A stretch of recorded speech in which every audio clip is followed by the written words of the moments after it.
Hello everybody and welcome. My name is Samu and today we will be here for the Division 7 Grand Finals. I'm not alone, I'm joined by Josh. Welcome.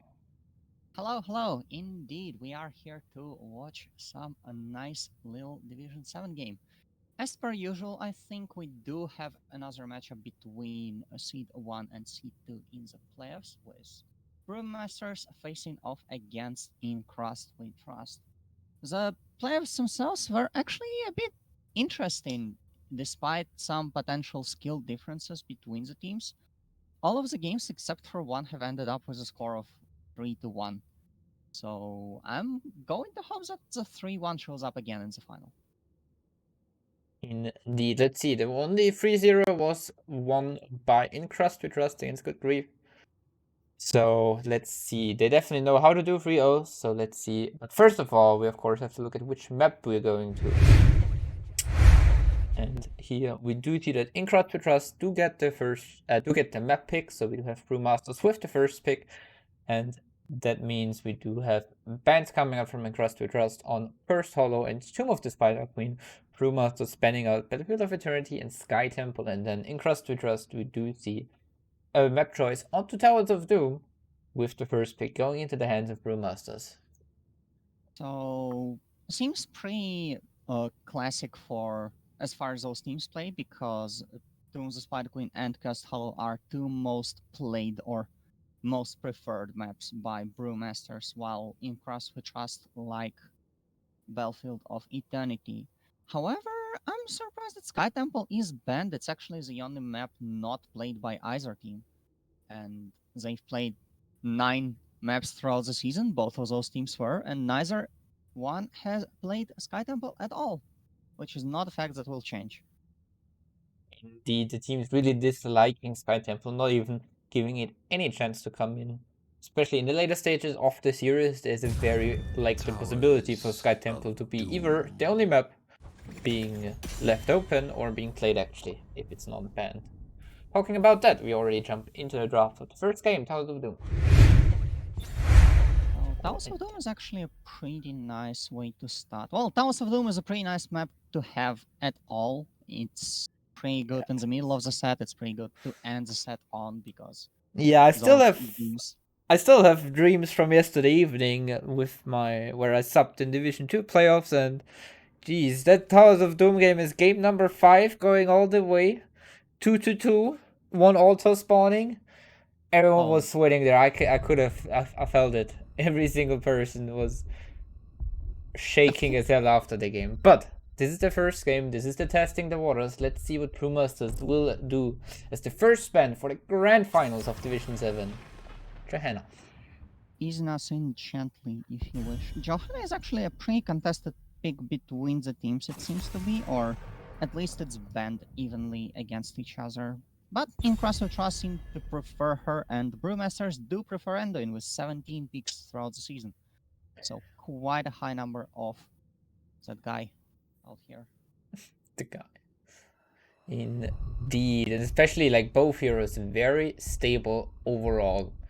If you ever get in any bad position, I'm then just gonna pull you out. If you ever try to blow up the tank, hey, Johanna is just pressing her D. If you try to walk into her A, she's pressing condemn, and maybe even she's gonna throw a blast shield at you, you know? It hurts in your face. And then, of course, also have the aggressive tool with the light bomb to put maybe onto Genji, maybe Muradin. Anything with a little bit of mobility can take great value out of the great light bomb. And on the other side of Brewmaster, someone who's not so much Brew, the Greymane being removed from that, not wanting to give the wolf to the brats, I guess.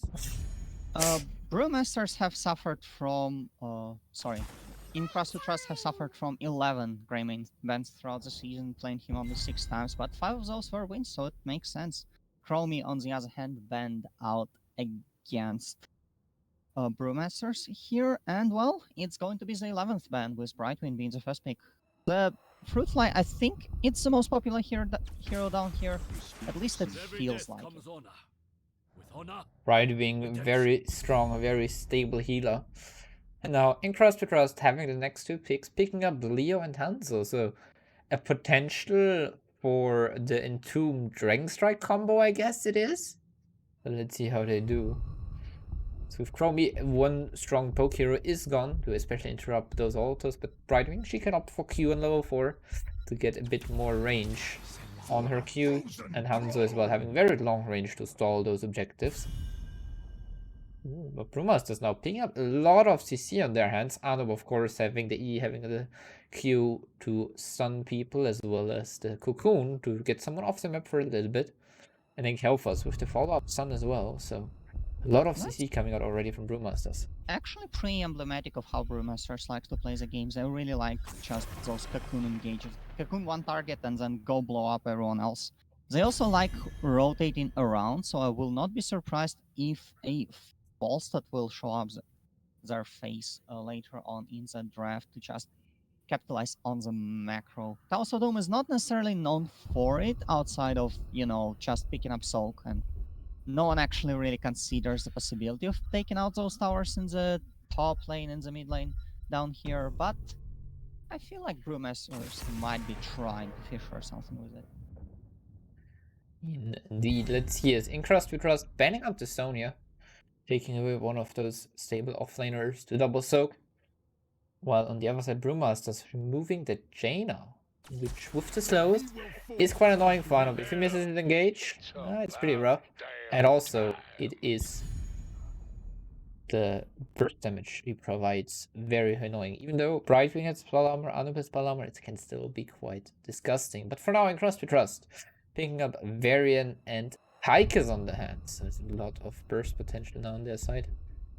Varian is a pretty easy hero to play in the pick comps. I think it's one of the most popular, like, general strategies down here, with just running taunt and blowing up people every 20 seconds or so, which does also explain the Anduin ban.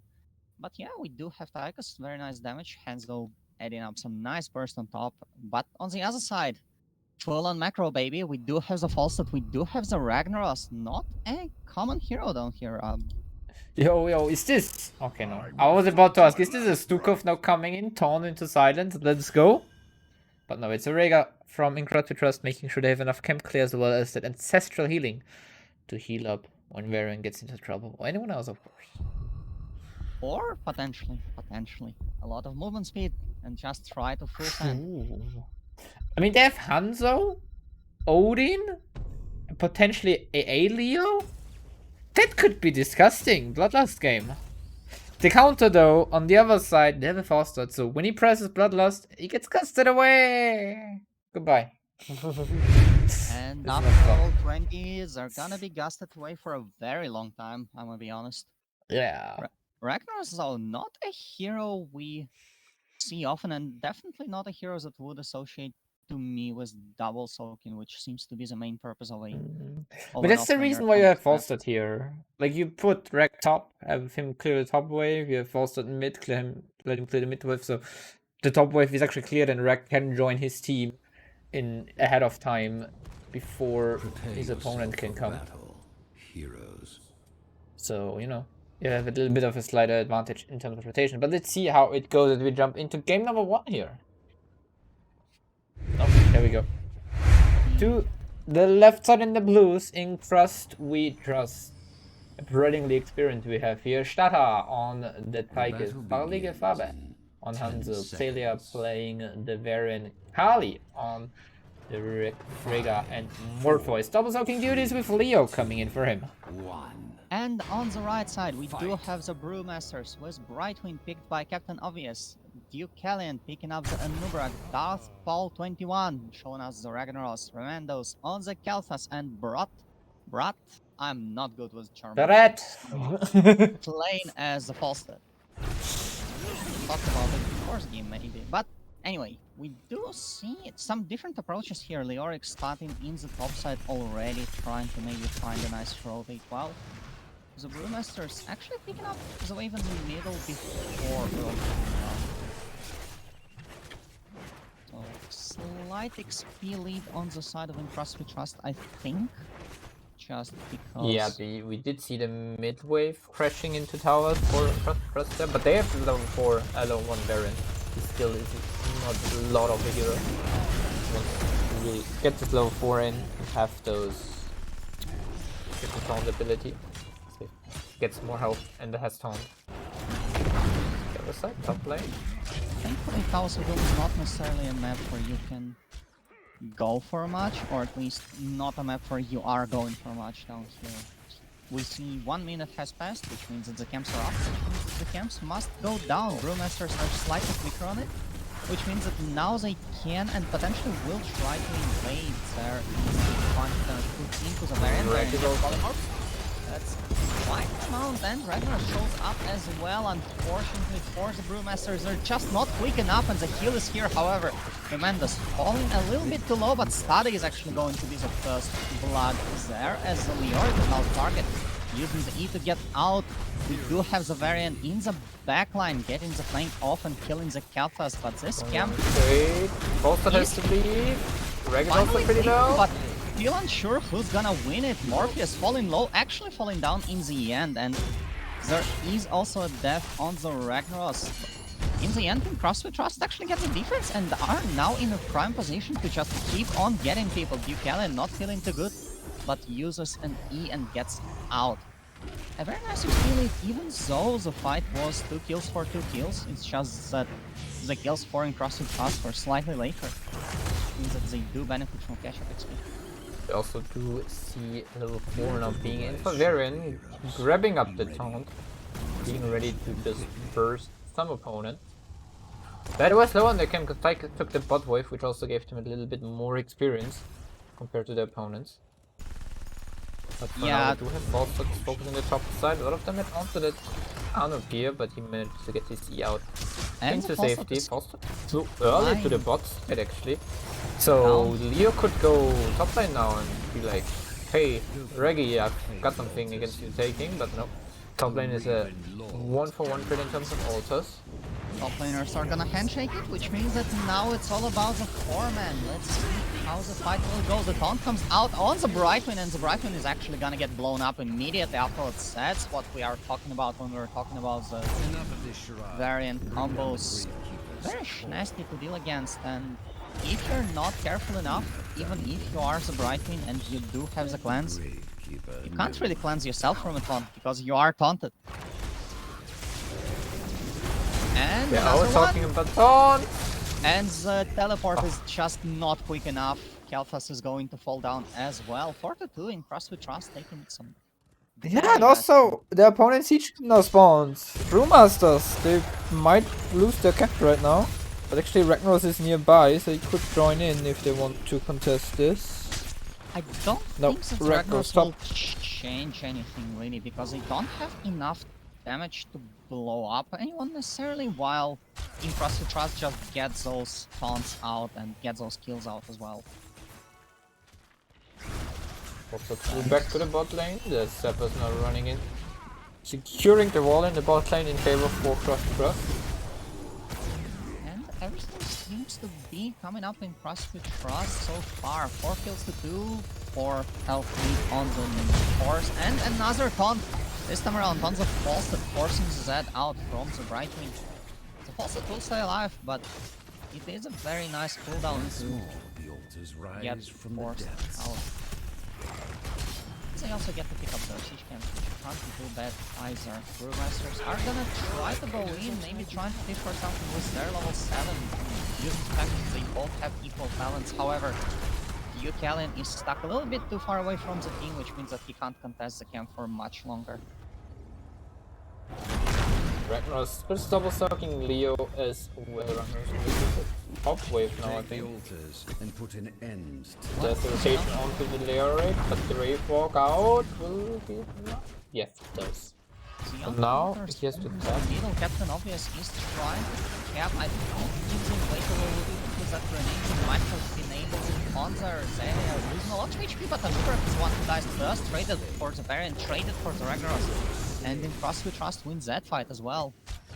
Not looking too great so far for Brewmasters. They actually won the head-to-head in the regular season with a score of 2-0. So to see them lose that hard so far is actually pretty unexpected for me. However, they do have some very powerful ultimates, and I'm pretty sure that they can and will turn the tides themselves around. Yeah, Torment ultimates in Crust with Crust hitting level 10 and a higher level earlier compared to their opponents. You see the arrow laser drill coming in, just healing end-to-end tune. A bit surprised about the Taunt is out and good. Goodbye, Anoop. Another stun on the right wing, but he should be fine. I think that arrow was actually intended for the Nuberg, but because the Nuberg died, it hits a Brightwing instead. Which Very would be likely. no worries. But on the other hand, you still connected, you still secured the kill, and that's what you've been trying to use the arrow for, so... And another siege coming out, stolen away, buying Crust with Crust there. Really being like, this is our map. Very nasty from the blue side so far. We do have Pyroblast coming out from Cold Plus. Who's aiming for? I guess he's aiming for Hanzo most. And also the Sulfur smash by the Ragnar, so opting not to play for the macro, but actually picking up quite a lot of damage for the potential blow up if they can align all of this on top of one target. I don't think even the Petrol killing gets enough to fail them out. The problem is just that they still are going up against the variant. There's a Cocoon on the Yes, Tychus, and they are going on the variant. The Cocoon is gonna get broken, but it's broken too slowly, so the Tychus will actually not get stunned by the Sulfurous. Very nice timing by arrow. Crust, and there's the Entomb on the side. Morpheus, however, is stuck alone, so he will take a lot of damage. Rain walks out into the safety of the totem. Those tokens are very nasty for some unsuspicious eyes that they have, and Just a little bit too late as Anoop falls. This last round before they got connected to the members. Offing Crust with that. Another kill into the favor, and they control the bot side and will be looking to take the opponent. And they aren't even trying to pick up the Ultra right now because they know that no one will contest them here, so they can't just go for the tower and secure that extra shot on the core. But yeah, if the fight goes equals, it is actually 1-4 in Crust with Trust, just because the taunt has such a low cooldown. 16 seconds? That's not a cooldown at all, considering how long the fights are taking. And well, if Brewmasters don't get their opening picks, kinda bad for them, because they just get picked off one by one. There's Very looking for another taunt. Does get polymorph before he's able to press the button though. This time they make it out. Actually, the spot forward is taking out a lot of damage from Brewmasters. Just because we're busy taking down camp. Ragnar also picking up the camp in the top lane. That's one of the few plays you can do as an offlaner to try and rectify the situation. So just making sure that the Leoric is stuck up top, maybe potentially going for some kills in the bot lane himself. Not quite as the way will get picked up. They still need to find that level 13 if they want to equal fight, so they will just wait for a little bit longer, and now they can potentially try something.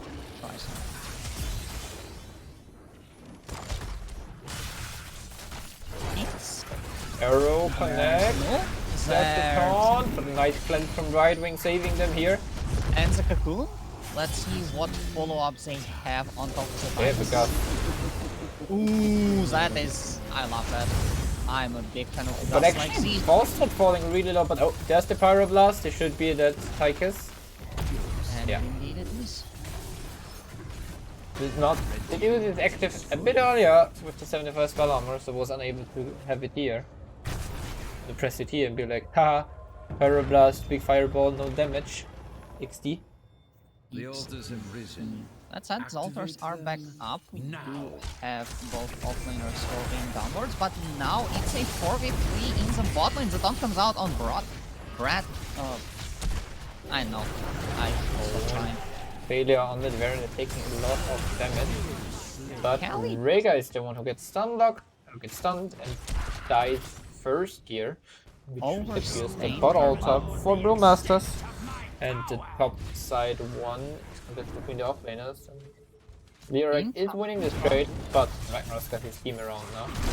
Impulse we just have a nice hold on the initiative with those taunts, with those pickoffs, but without them, they're actually quite squishy, which the Rhaegar has proven to us quite successfully, I want to say. And the game actually pretty equalish. Only 5 points of 4 HP between the teams, even if the 5 kills tell a bit of a different story. Yeah, kills not that important if you. It always depends on how much you get done with your kill. Like if you get a kill and take a camp which your opponent's defense and afterwards you don't get anything done with the kill, you just get a few XP because you got a kill. And look at it, Ragnar's picking up the camp again. I feel like Darthfall will just keep doing that because it's a nice little tool to control where the Leoric will be and also just applies extra pressure on the map that Brewmasters sorely need. Yeah, it's in general, just looking at those walls mid, where the half of the mid fort already went down on the side of Crust with Trust compared to Brewmasters still having the wall, and top side pretty much like the wall Trust also and quite now some Ragnaros damage. gets the rotation as well, so he can join for the fight. There's a cocoon on the Rhaegar. Let's see if there's any follow-up. Not quite, but here's the Gust. Unfortunately, the stuns are misconnected. There's going to be an ancestral heal, and False is going to die here, so Furious misses completely, and so does the Nubrak. And now the Leoric is here in Crust to Trust, gets their fight yet again. I told you, if they don't get those opening picks, they just lose the fight upwards. Goes down the Pyroblast, the 2-for-1 trade still. At least But something.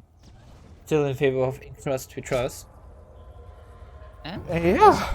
altars coming up in the top side, they can actually just The time is pressure now, for the heroes. triple Claim altar, the altars which in would be my very name. devastating at this point of the The game. altar is ours. Remenders trying to start the cap variant, moving in, gets the interrupt. This red We do have both the bottom altar and their side altar taken. So Really? Crust are engaging. Let's see if they can hold 4v4 for now. We do have Ragnaros responding in 3 seconds. Yeah, it's Time really is hard for fun. Brewmasters here to Or- take it. There's a Pierce Handler who just queues over 5 miles into SSW as well.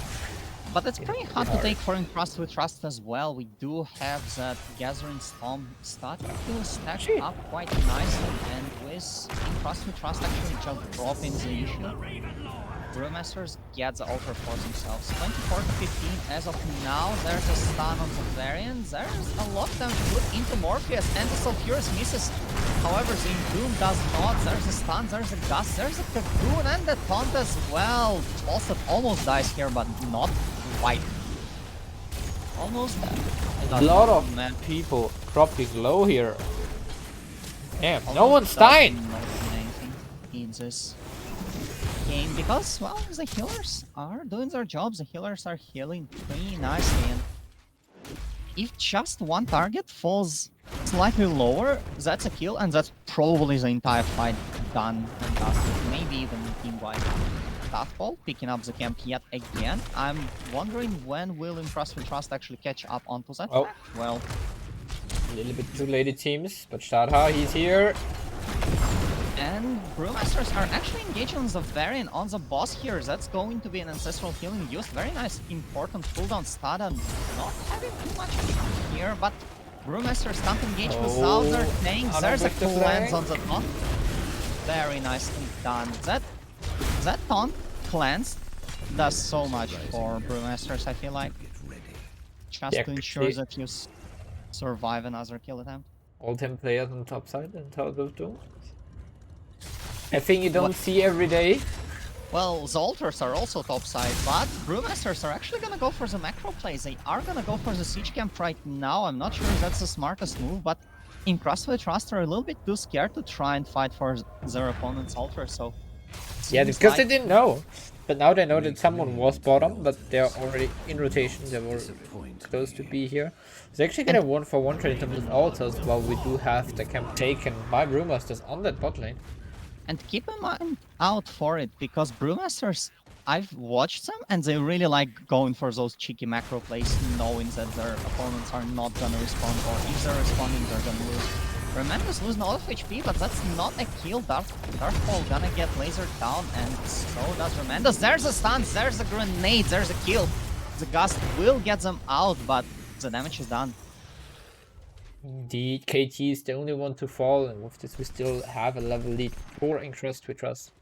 What to do with it? They're getting close to 20, but for now they're all looking to rotate towards top side. Are they looking for the Ragnaros? Indeed they are. No, and they're looking to take the boss. Let's get it off the map. And about 4 damage to the core of the Brewmasters.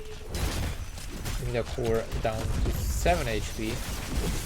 HP, that's 2 altars in a neutral state, which means that Brewmasters are now a little bit under pressure to find those extra forts around the map if they want to buy themselves a little bit more time. 7 is not as low as 4 or 3 or 1, but it's still a very shaky amount of health to be on. And look at that, Siege Camp is up in 5 seconds, but Darth Paul is already in the bush waiting. However, that does mean that Brewmasters are 4 down here. The Entomb will miss on both of them. Oh my god, and the Cocoon ensures that Morpheus can't do much more damage as the cast secures the disengage. However, they don't have the position. They can't fight for this altar. They have to just give it and leave themselves on 3. And actually looking at the map, Brewmasters are at a decent state, because if they win a single team fight, they will be able to get all 5 altars, get all altars into their hands, all towers. Because Ragnaros, he's working on top lane and mid lane, bot lane, they also have taken quite a lot of damage on the side of Crust, so... Yes, but they do need to win that fight. Indeed, and that's the thing, and talking about fighting, you can't without your tank and he isn't dead. Nice cleanse coming out. Also a good shield from PT to make sure he's getting countered, but still has this. Ragnar's is trying his best to just stem the bleeding, lower the amount of damage that they are taking, but it is too late. The altar has been taken. You are at 2 now, which means that in Crust we Trust only need 1 tower to deal a killing blow with 1 altar, so not a good position for the Brewmasters. And there's also a camp in the bottom lane now, which does 1 damage per minion walking in 3 minutes, so if 2 come in. And well, there's the first one, and there's the second one. It's GG! It's game number 1 after. And they were also going in just to ensure that the minions will not get interrupted. That's aggressive. I love that. Indeed, in Crust we Trust here. Going in with the pick-off combo with the variant to get those kills, get the blow-ups, and it doesn't work for them in game number 1. This means we do have Brewmasters with the choice between map pick and first pick for game number 2. What would you like to choose, actually? The map pick or the first pick? I always ask that question, and the answer usually is first pick. But maybe something happened within the meta, maybe. It comes down to how comfortable they are on the maps, on the various maps. For the side of Brewmasters, like if they say they're really comfy on Rankshire, but they do not have a lot of fun on the other maps, then it might be more worth to go map pick and go Rankshire just to get to the one map where you get the win into your opponent, and maybe start the mental game going into your favor by being like, hey, we just won a game, we can do this, let's go and screw them up on 2 more maps. While on the other side, if they're really comfy on most of the maps, you can go for first pick, because first pick gives you often a very, very nice situations in the draft. Looking at Ultra, for example, the Hogger is insane, or Garden Hogger, the Haka.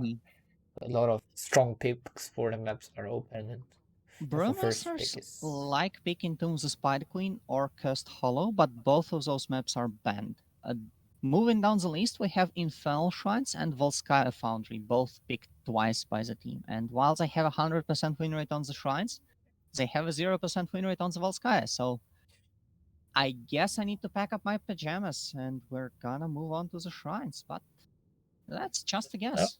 And we do have Brewmasters going for the first pick, so in Crust we Trust having the map choice, giving us some robot fun, and Volskaya Foundry here now.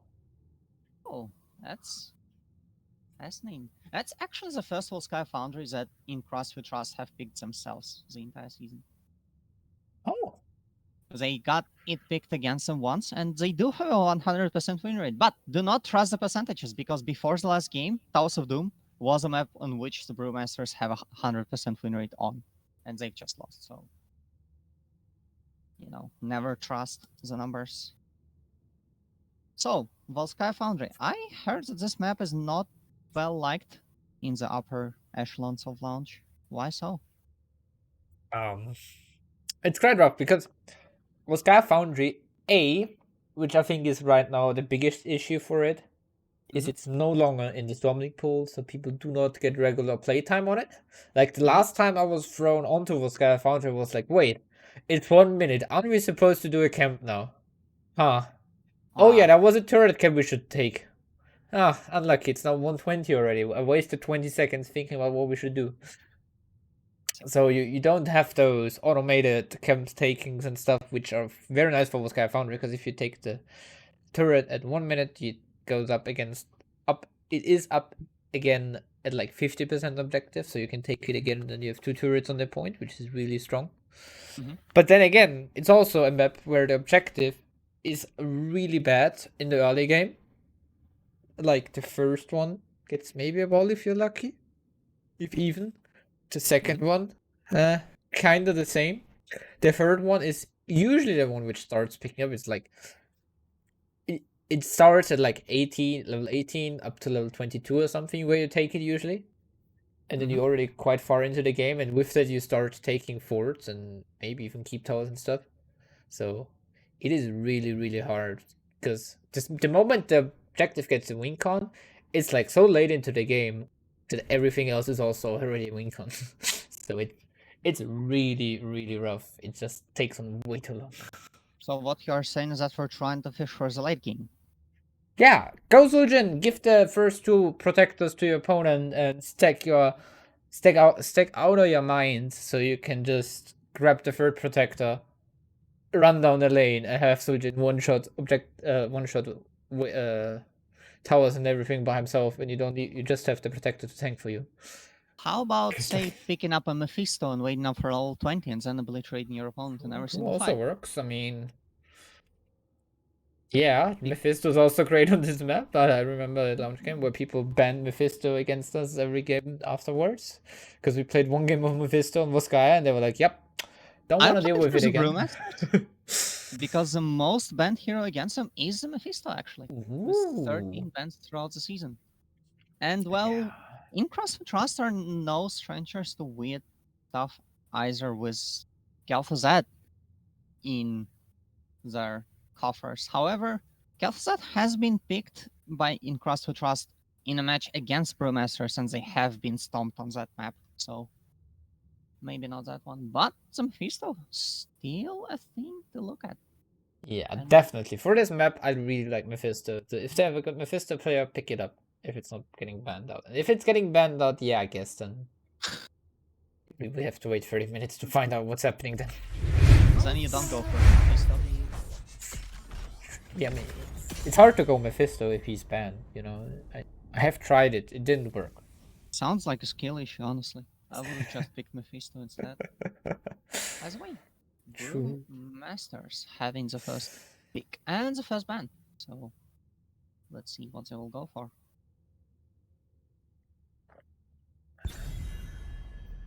And let's see. They did ban Johanna first in the last game. Let's see if it's again in Johanna then.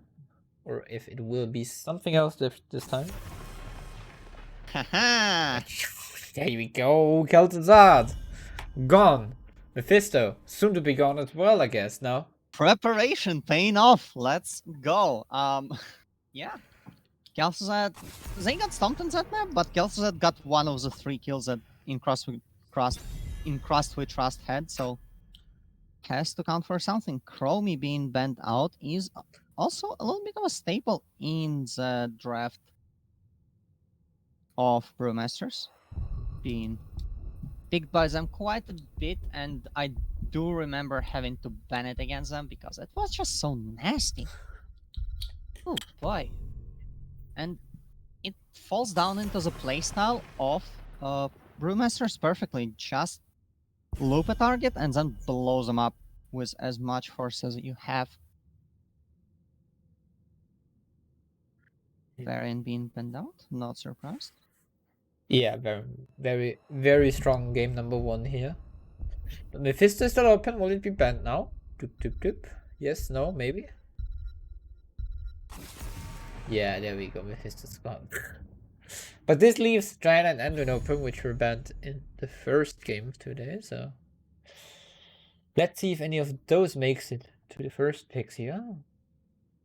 Well, that's pretty interesting. I think Anduin kind of works in a sense, but in other ways, you have banned out Varian already, right? So the amount of options is slightly lower, and also Johanna is still on the table, which is a popular hero and the most picked one for in Crust with Trust, so you might as well take that one out instead.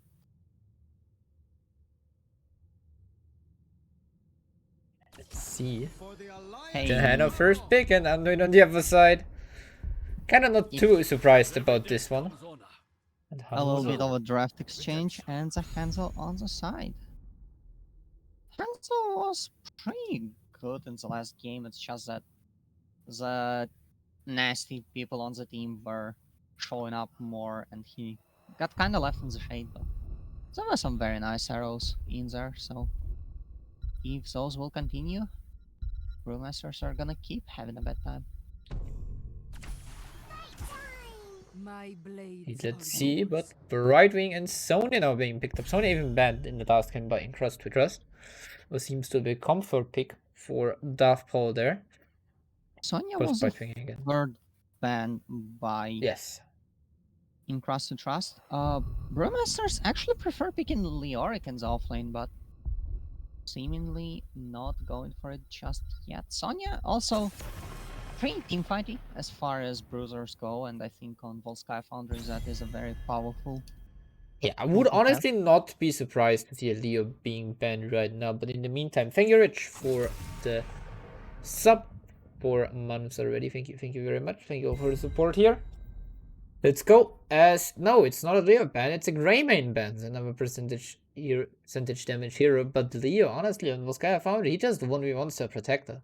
That's how strong Leo is, or how bad the protector is, depending on how you want to see it. Also, Man. Raza. Next two Feared. picks. Here. Oh, Spicy! Let's go. my God, my eyes! What the hell is this on my screen? Haven't seen either of them actually. Mal'Ganis is annoying, if I recall correctly. Diva is annoying, if I recall correctly.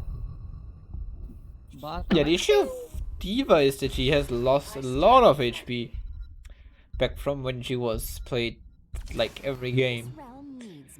And now she's really struggling to hold herself in the front line, and was cap boundary. Let's see how it goes. so they have picked Mal'Ganis 4 times with 100% win rate, naturally. But it is their first Diva pick. At There would be a least- double support angle. Like, you could pick Stukov or something with this now. And you would have an insane draft on the side of Crust to Trust. Because Valamin, they can't kill you. And then you have a Mal'Ganis Diva running wild in the backlines. But Okay. it is going to be Zelunara. Sad. Also running around in the backlines and being annoying, but in a very different way. Yeah. So Valaming do very popular carry choices in the lower divisions, so that's not surprising to me. But what in the hell is this? Diva Mal'Ganis Zelunara? My God. And Crust to Trust going wild. I like They it though. They've picked pretty good pick Mal'Ganis for them, 4 though. times.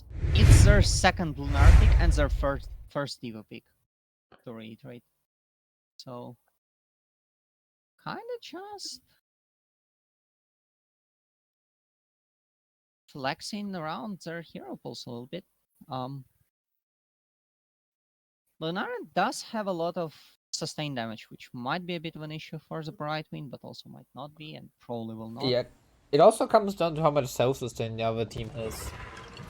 Like, Sonya has decent self-sustain, so has Johanna, but Liming, Vala, if Lunara gets quite some poke done on them, you're gonna really gonna be rough. Anyways, let's jump into the game.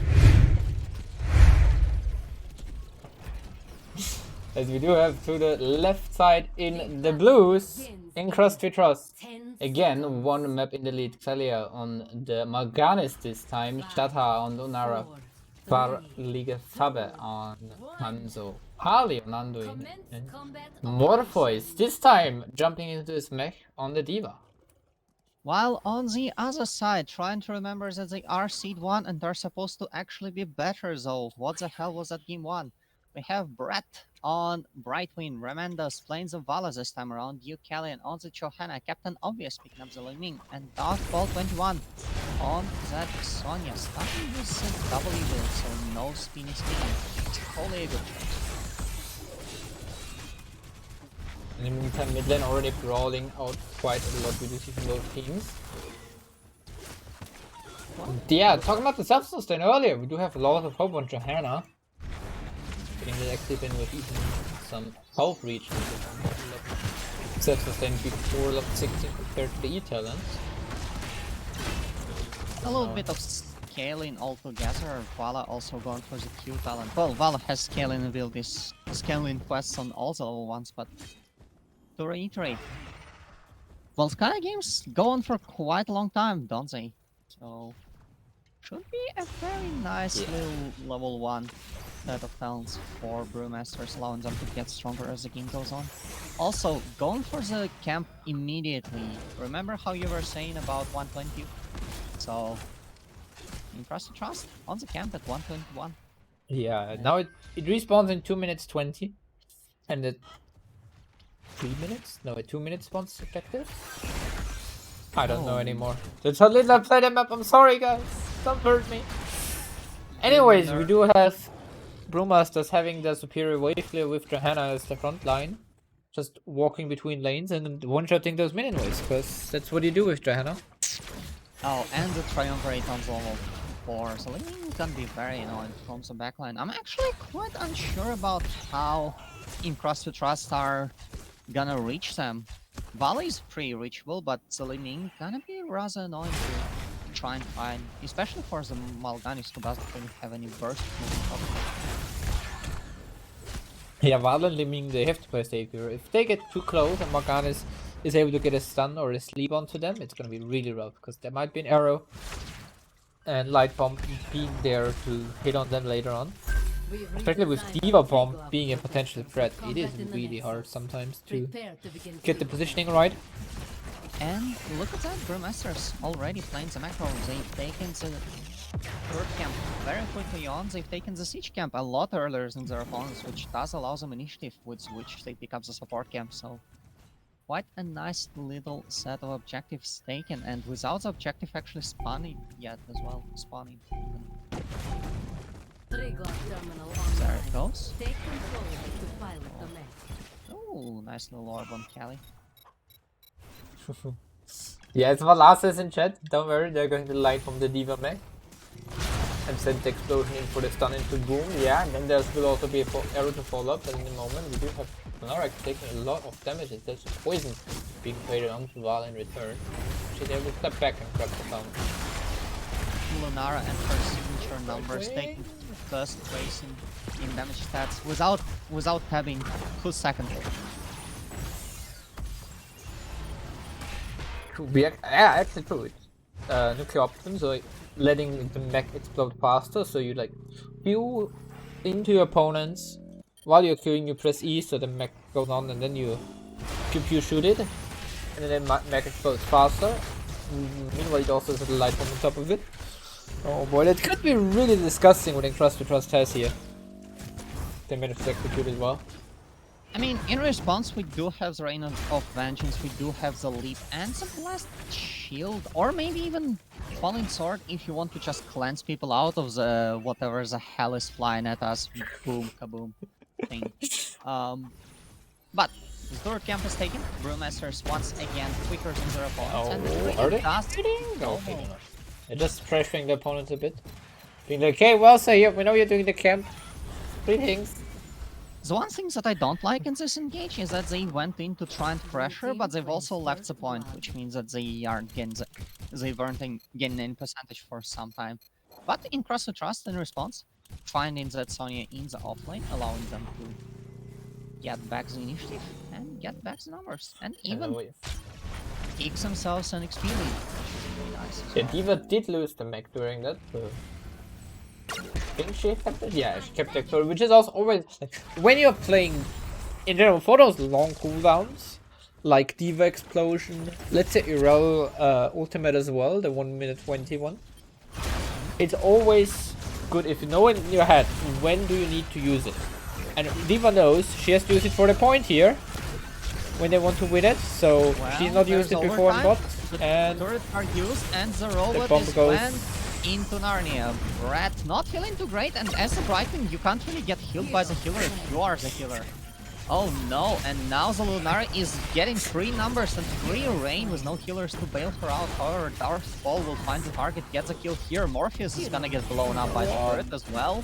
What the hell just happened in that fight? Captain Obvious and Remendez both on like 10% HP, no healer inside, no Gennis will punish one of them for it, but not the other. Actually, Brightwing does respawn now, so she can teleport in. Well, there she goes. I'm sorry, Darthfall, I cast a curse, did you? No wait, it's not Morpheus. I'm sorry, I cast a curse to you. And the Blessed Shield as well, they're still going in. Hold the hell up. Again, is gonna get bailed out, but there's a leap upwards, and there's a kill on the tank. Lunara leaping around, getting the kill on the Bala. Woo, boys, this fight is not going to end, is it? Well, it will, because eventually they will just stop, right? And Callie losing a bit of HP to the orb, but that's the last thing that will be lost as in Crust we Trust actually gets objective. And yeah, level 10 is in. We did see her leaping strike for Nara, hopping in, making it easier with the slow to hit her choking pommel with huge amounts of burst damage. Like, honestly, it's not fun. Why to hero without so much burst damage? And we did bunny up Dark Convert next on Morgana, which is quite interesting as we do see quite a lot of impact on the other side. Light bomb and an arrow, while on the other side, leap with the force, less shield, blink heal, and the rain of vengeance are coming out. I must say, is that like some kind of a I'm going to duck conversions are over and you can't stop me, or I'm honestly a little bit lost as to what that might be necessarily, because it's not like there are a lot of valuable health bars that you can steal even as the Malkan is here. I mean, I guess it's more for the. Is it like for the stealing health bars or for trying to stay alive for longer? If you manage to get if you get a good sleep, and then you get your ult onto someone, they drop below, and then you might be able to catch a kill. But the health bars on the side of Brewmasters seem low enough to be able to blow up without any duck conversions on top. Yeah, except if you look at Johanna, of course, but yeah. Are you trying to blow up the Johanna? Hold up, young man. What's wrong with you? Well, because sometimes you do blow up at Johanna when she thinks, ah, I ran into you and press D. And then it's like, oh wait, I don't have D, I have to run out again. I'm a good girl. What? welcome to a Professional Heroes Launch cast of the Division 7 Finals. We are in Game 2 right now. Brewmasters are picking up the support camp in the middle of the map, while their opponents in Crust we Trust, who are now 1 game up, are just gonna pick up the siege camp and get some pressure in the top side going. Or something. Actually, Brewmasters, for all their macro shenanigans, not feeling too great here. The objective has done a number on the wall, judging by the fact that it's no longer here. And in Crust, we Trust so far just kinda holding on with their team fighting, being equal-ish, and well, eventually something is going to happen, right? Yeah, eventually, because at some point there will be objectives, and at some point there will be minions to hit the structures as well, if you manage to take them before. Anyway, no. Oh, Vala getting caught there. Teleport used early here. Better early than late. Okay, Johanna in a bit of trouble here. Nice shield to stay alive. Yeah, she does get out. And the blink here to get rid of the poison. 20 seconds until the second objective will unlock. Darthfall picking up some soak in the bot lane. Will be later on the initial fight, but does have a chance to maybe set those lanes in their favor. However, D.Va's going to rotate downwards as well, and that's a chance for Brewmasters themselves to try and find the favorable fight. Hero. Let's see, Galleon gonna move in. That's a lot of damage put into Stada, but Stada, whatever. That fault nearby, maybe looking for a jump, but nothing will come out of it just yet. Trader stepping up, giving no trade anymore. She's taking a lot of damage and she goes down. There is the D.Va mech as well, asleep to Li Ming, but she managed to survive. And she dies with a biotic emitter as well. That's like losing a healer and giving your opponent a healer as well, because it's gonna be swiftly picked up by the Hanzo, who is now just gonna stand on the point like a good Overwatch hero that he's supposed to be. Please do not move away from the point. Come on. That's just rude. Indeed, chat is having fun about the Indeed counter. I think it was at 7 at the end of game 1. I don't know, you're counting. It's not my job to count. It's at 8. I'm here to say it. After you brought it up. But yeah, level 16 is gonna hit first for Brewmasters, but they can't really do much with it because it hits for their opponent at the same time. However, Deathball is already up top, 83% on the point, 90 as the capture is gonna get stopped. But with D.Va nearby as well, we are gearing up for another teamfight. Here, there's the damage. Organis is the one to get blown up. D.Va Mac goes next. There's a lead on top of the Baby D.Va, and Baby D.Va is going to get punished as well.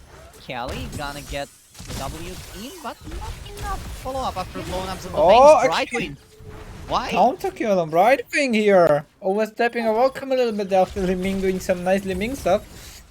Brightwing getting actually, Vala in a little bit of trouble, but no, she should be fine. Oh, yeah, Sonya comes from the side. Be like, hey, Bambi! You know what happened to your mom? I do the same to you. Oh, Lord. Well, that does allow Brewmasters, who have finally won a fight in that series, to pick up some percentage on the point and also get the support camp for themselves. Now the issue is using it for you guys. Meanwhile, in Crust with Trust are indeed gonna take the siege camp in the top side of the map. Deathball picking up a lot of damage on that mid wall. Look at this. I told you about the macro. Yeah, we do see the top lane going down on the side of Crust with Trust and the Protector into the hands of Brewmasters. They can now push for the top 4, I assume. With Sonya just controlling the map, clearing mid, clearing top, clearing bot, clearing mid, clearing bot, clearing mid, clearing bot. Let's go. They would never push top lane after picking up the objective in the top lane. This is Volskaya Foundry. It's 13 minutes into the game. The objective does nothing. Haven't you just told me that? Well, 14 minutes ago. Wait, never mind. The Protector is not able to take the top deep because there's 4 heroes hitting it and then trading them. Well, at least the 4 heroes are hitting the Protector instead of hitting the people behind the Protector. That would have been... Yeah, that would have been more disastrous for the Brewmasters, I agree. Rather on kills. And, well, it's a little bit of an issue for the Brightwing here. A little bit of a short-ranged hero, which does allow Lunara to get the range advantage on him, which does allow Lunara to get potentially some very disastrous poke, as we've seen. Ooh, a very nice orb. Algan is gonna get halved right there and then. I love what Shadow is like, you know what, I don't need this Protector, I have more HP and I'm more scary alone without it. Coming out of it. Just leaving it behind, you don't need it, guys, don't worry about it. Now what you do is you move the Protector into the range of the 4, and then you get out and then you push the 4 down. There's a leap and there's a kill. Oh, it's actually that spot keep. Getting a keep 3 minute 15. There we go. Brewmasters doing it. Speedrunning Volskaya Foundry here. Amos, that's not a keep, that's a fort. Oh, sorry, it's a fort. Still, they got a fort. And the blast shield as well. That's a lot of damage put into the Endwings. That's a healer down already. Brewmasters just decided to put on the gas, and you've said the objective does not matter. While in Crust with Trust are up top destroying the robot, the enemy team gets the initiative to move downwards, kills the offlaner, kills the fort off of it, and then kills it. Yeah, we've 20 now, by the way. Has 1 fort down so far. Volskaya, I did really not miss this map. Oh, Fear It's missed. Leap action very 5 up again. Yeah. I'm just hoping that whoever wins the next objective will employ the 5-head strategy of walking the robot into the range of the fort, and then Killing moving out of something, it, killing and the then threat. just taking down the fort. Yeah, Using the that fact would. that the robot gets the aggro. Yeah, actually, it's the best use for the protect if anyone wants to get some pro tips out of you in the Heroes Launch stream. Use protect to tank, and then push by hand because you do more damage kind of. Take it from me, a very good Heroes of the Storm player. So good that I'm not actually playing my division's finals and casting them instead. We do have the siege camp take it a lot of much put into start with just one Q. Those level 1 stacks are starting to matter and they will keep on mattering more and more as the game goes on. The blast shield comes out as well, but there's not quite enough follow-up, and by enough I mean any follow-up. Yukelin gonna get healed well, after gain low. Gain healed before gain low is Actually, just clearing up the waves and running in seems to be the Brewmasters takes a number 4 very soon. It is very low. There's light bomb, but there's not enough follow-up. Oganis is trying to pick up stuff. The nuclear option is going to get triggered. You can lose no HP, but staying alive. There's a leak as well, and the biotic meter too. There's going to be the dark conversion. Well, I guess Mal'Ganis did stay alive. You are correct, but Ooh. Diva barely surviving the 130 HP. If not, then the Ming would have gotten a reset and might have been able to pick up even more kills. well, the next objective is going to spawn in 3 seconds. Surely that's important enough for them to go bot lane instead of staying top. Clueless. Oh. Sonya, meanwhile, picking up the enemy's fortification camps. They just need to hold on as 4, and this... Told you, Brewmasters, they just love doing stuff like this. Yeah, they really like to go for the streaky kind of thing. In the meantime, we can have a look at the stacks counters so far. Hanzo done with his Q quest for quite some time already. But on the other side, we do have Johanna with 35 stacks on lots of health, which means a total of 35% health reaching when she places the active. Yeah. And then we do have Vala on 44 stacks already, which is also quite a lot of damage. 260 for bonus damage to that 319 base damage. It's 500 damage. It's not too bad. But what you're telling me is that Hanzo is done with his quest, but the Brewmasters are not. The Brewmasters are just gonna keep on stacking. This is gonna be even nastier, like the later this game goes.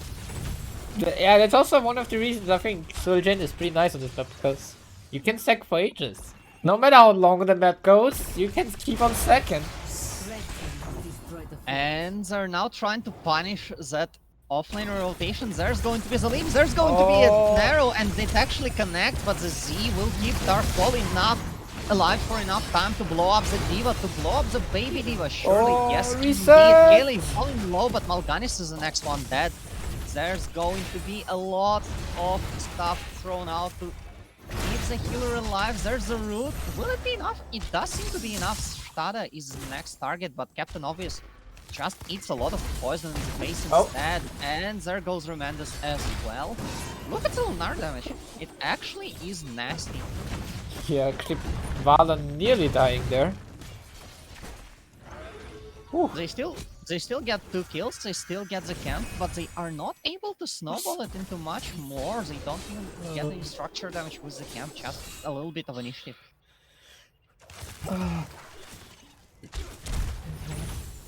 You have... Wait, it's mid-game. Oh boy. You have told me that it's what you do with the kills that matters, and even if Brewmasters are able to get those kills, the Lunara is still able to provide enough damage and enough wave clear to make sure that there's not much you can really do. Basically still early. Meanwhile, the final fort on the side of Crust with Trust is finally going to fall down. We are officially in the mid game now. 46% on the objective as we reach minute 20 of the game. So... Indeed, the third camp not taken, buying Crust with Trust. We are at 9. I remember the times where I had a game on, I casted a game on the Scarf Foundry, which was over in like 10 minutes or something, because like both teams just had pure split push combos, and then one team ran on top lane, the other one bot lane, and they just ran straight at the core. Oh, good old days. Sounds like a very Giga Chat way of playing Volsky Foundry, not gonna lie. Oh, there's a lead, but it's not enough because the Anduin is here to pull out the Lunara. There's going to be a light bomb, there's going to be a lot of stuff yielded by both teams in either direction, but I don't see anyone dead just yet. The Biotic emitter is also keeping the team safe, and well, the only thing that happens as a result of this fight is a lot of things goes on cooldown. Everyone pressed R. Well, except for Mal'Ganis. Mal'Ganis is a smart guy. You pick Dark Conversion not to use it ever, because one time you use it, you actually win the game. But in Crust gets initiative and now gets a percentage stack. Oh, and the there we go burst again! onto Morpheus. Diva! Big Diva is down and Security pulled reset. out. Lunara is trying to jump around, but the health bars are still high enough because of the Bright Wings' efforts. No. A nice little spear on the Lunara, but it's not quite enough. And well, I thought people are supposed to die after a team fight happens. No. They die when they Diva stop to 0. Let's see, Protector! He spawned! What will they do now? Actually, Ming jumps in! Ming jumps in and... That might be huge! That's going to be a Dragon Arrow as well. Biotic Emitter will do its job to keep them alive. Ooh, that's a jump on the Hanzo. The Hanzo will get blown up in retaliation. And you're telling me that the objective doesn't matter? It does everything. There's a kill on the Big Diva. A lot of damage put out by the Lunara, but the shielding will keep them alive. Zalio trying to use the duck conversion, but nice try, sucker. We are going back in, and the Brewmasters actually won a fight, and now they have the Protector as well, so that means they can go for the wall, and maybe even the keep. Love how they got the objective. And everyone is straight to the lane except for Ming, and nearly one person died of Brewmasters. But whew, what a close one! But now the Protector has a lot of HP, so it is able to tank the keep a bit while the others try to fight. Talk about fighting, Lunara goes down. Is this game actually? Would be. Shada is trying to pick up go. the kills on the backline, but as soon as everyone realizes that, well, this Lunara is way too far, and she can't really get out, she gets blown up even before Anduin Diva can goes say down as well! anything, actually. Anduin doesn't speak. Anduin There's light a light bomb. bomb! Light bomb on Foreman light bomb! Gaining 80% on the core. And Kellen is just going to play spoiler, 40% on the core, and you're telling me that the objective does not matter? They get Captain Obvious on the limit, being like, you know what, guys, I don't care, let me just finish this game. Hitting the core, winning game number 2 for Brewmasters, let's go.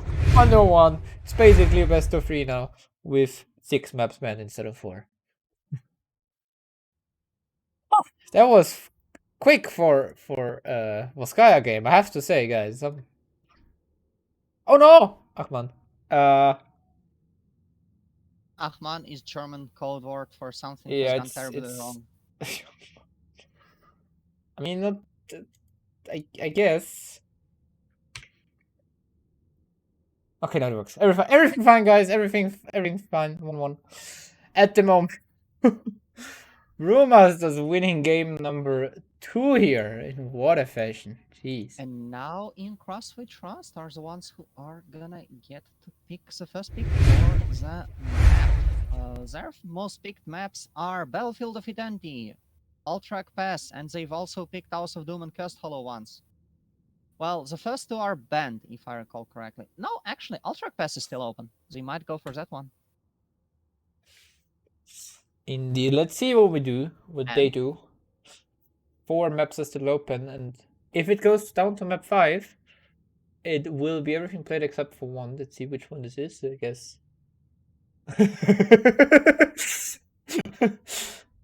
if it goes to the mind of Yosh, it will be no Infernal Shrines. If it would be up to me, I guess no Garden of Terror. Let's see. Garden of Terror actually also one of those maps which can take for 30 minutes. Oh. Let's see. Oh. I mean, we both know that I'm going to leave after that set, so I don't care what they play. First pick has been chosen. First pick goes into the hands of Crust, so Brewmasters with the map choice now. Let's see. Okay, so Tomb's the Spider Queen, Cursed Hollow, Infernal Oh, Shrines. Doom is banned. Altruck, Dragon, Garden, and Shrines are. Let's see. Played a game of Garden of Terror that they've picked. They have an 80% win rate on Garden of Terror, actually, out of the 5 maps that they've played on it. So, wouldn't be too surprised if we go pick up some seeds and make it sound not weird. But I'll go get my PJs. Yeah. Yosh being annoyed again. We do see Infernal Shrines, which is, I believe, still the most played map in Heroes Lounge overall. So Yosh has seen enough of it. So I really like after a season where I cast in 100 games, you know, it's I can understand. Sometimes you need a break from good things, even if it's Infernal. I think I've casted about 50 Infernal Shrines games, at least. In my times there as a caster, maybe even pushing on 100, honestly, considering that it's picked in literally every single series. But there are a few little important things why it's going to end up like this. It's not too hard of a map to call usually. I mean, there's a lot of things to do compared to any other map, but on the other hand, your next objective is relatively simple. It kind of stands out. You do know that, well, now we have to take that camp, now we have to take that camp. There's not really a moment in time where you just, oh, wait, we don't actually know what to do. Let's do whatever.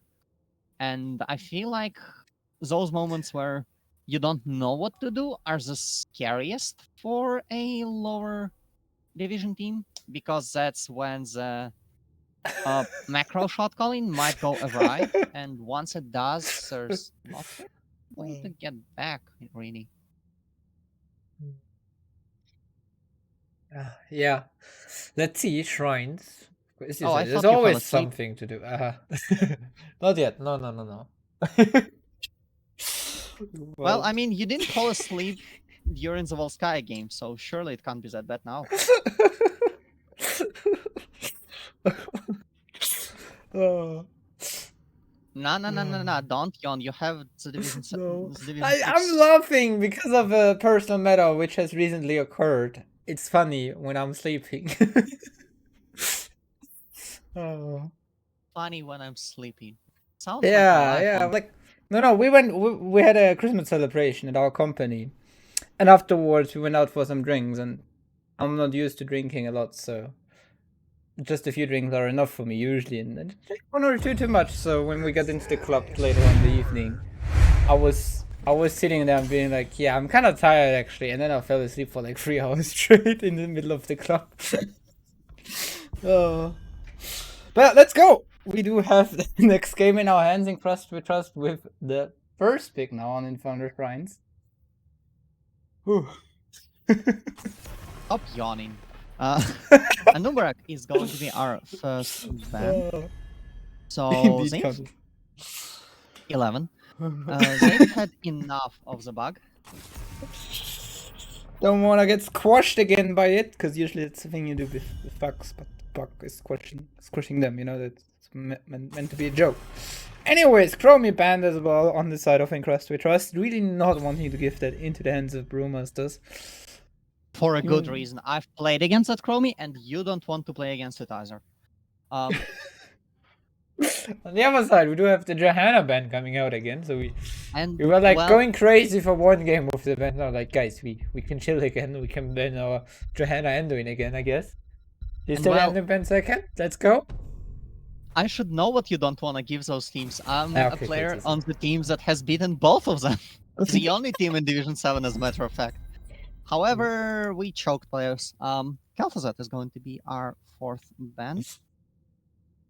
Which a little bit surprising to me, because they have beaten it. They have stomped a game where in Crust We Trust have picked Kalthazat, but not giving any chance to pop off on this rather niche pick. Oh, and the Hogger. Haven't seen that one up and down here.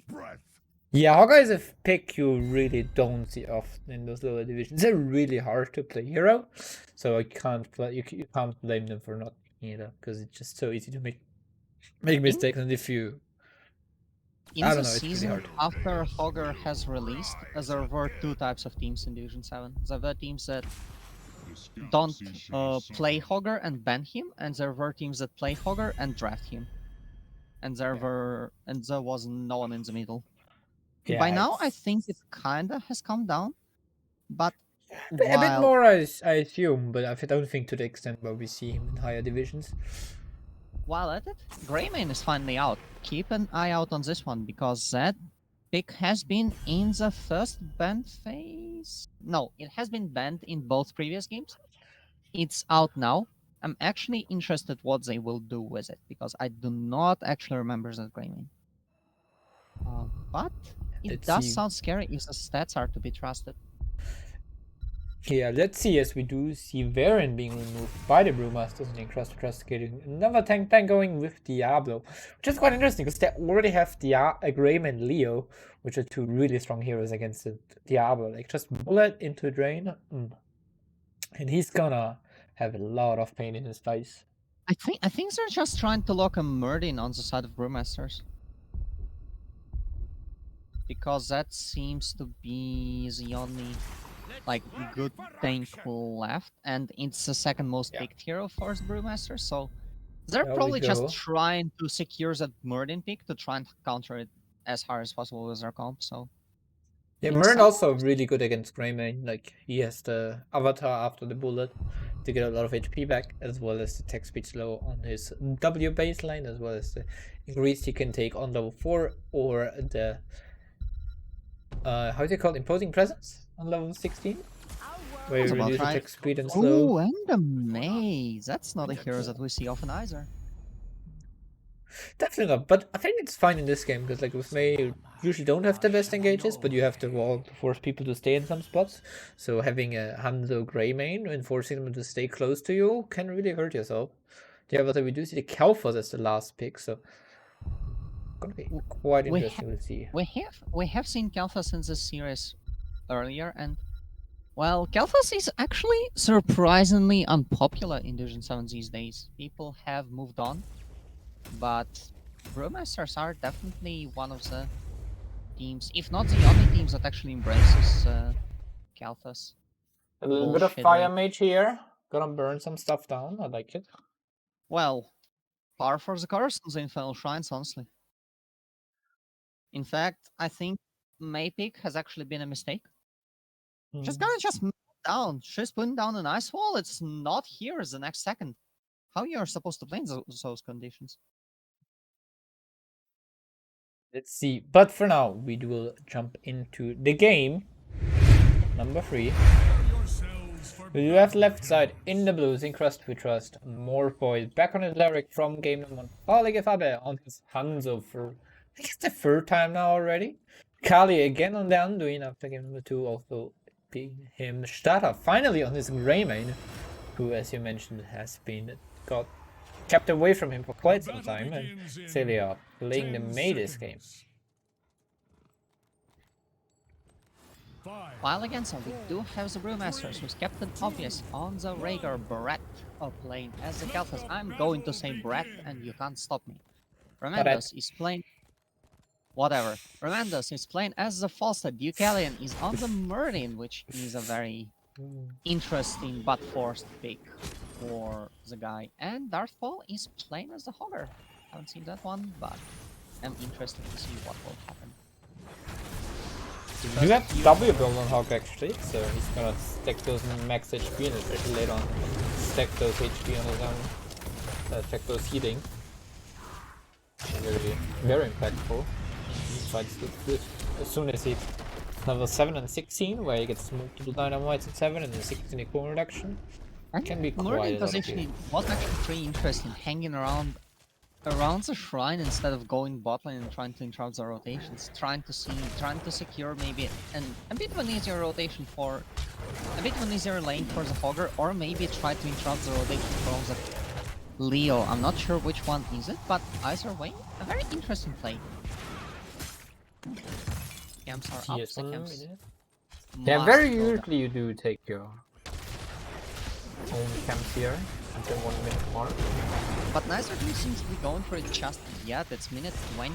You have been talking about minute 20 as if it's sometime 5 years into the future, but down here it doesn't really matter too much. And well, if you want to take the middle camp, you start with the middle camp, and Stada knows it.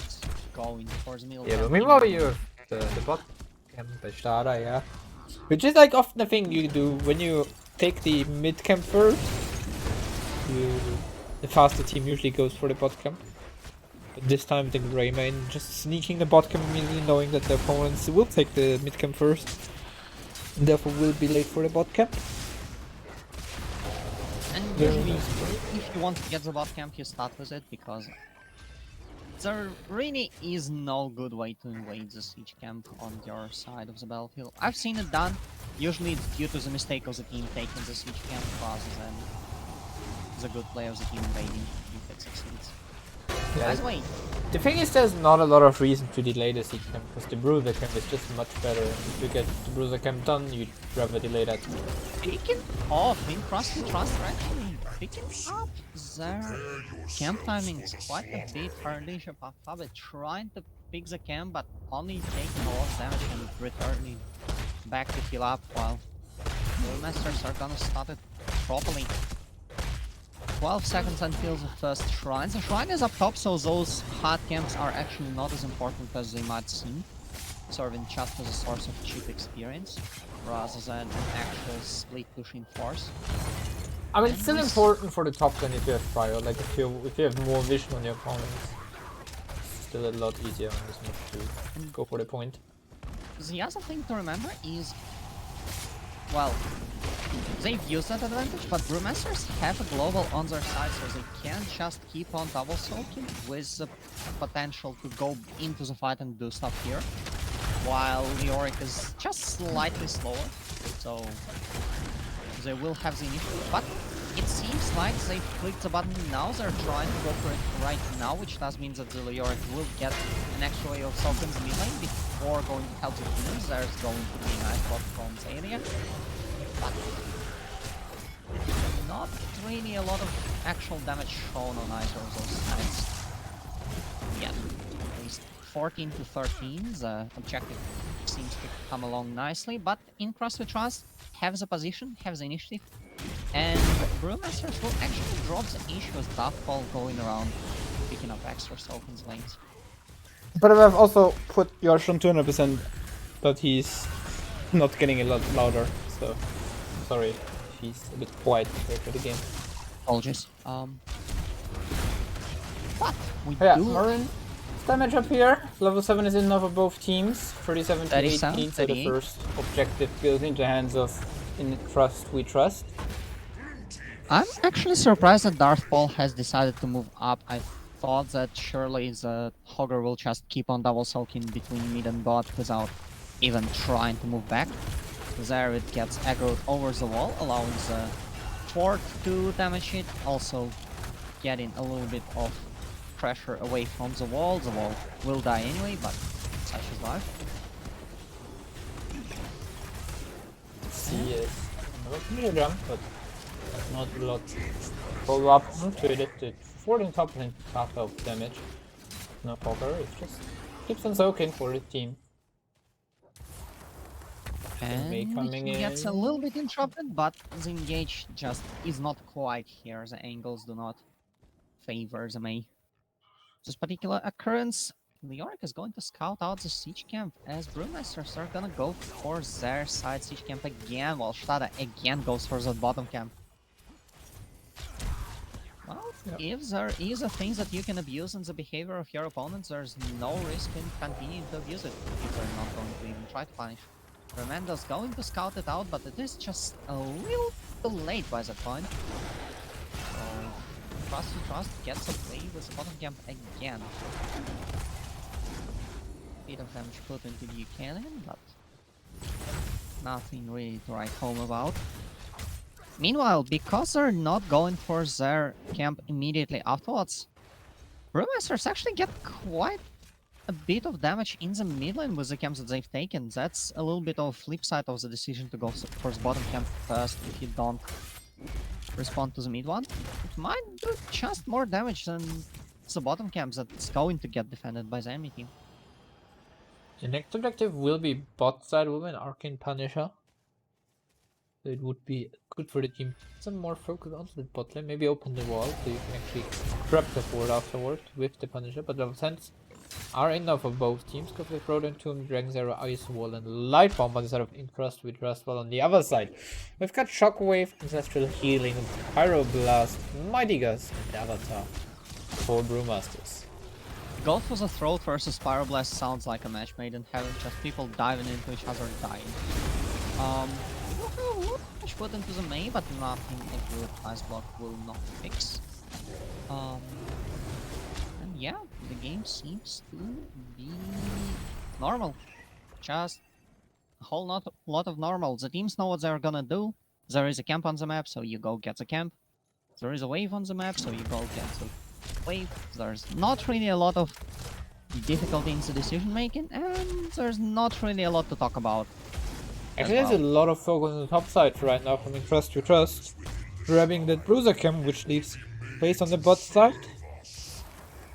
It does allow them to get that split push while the objective is happening, which is a very nice little thing. But Brewmasters are actually gonna go for a Bruiser Camp of their own, conceding the objective seemingly, because that is not a good timing for you to go for it.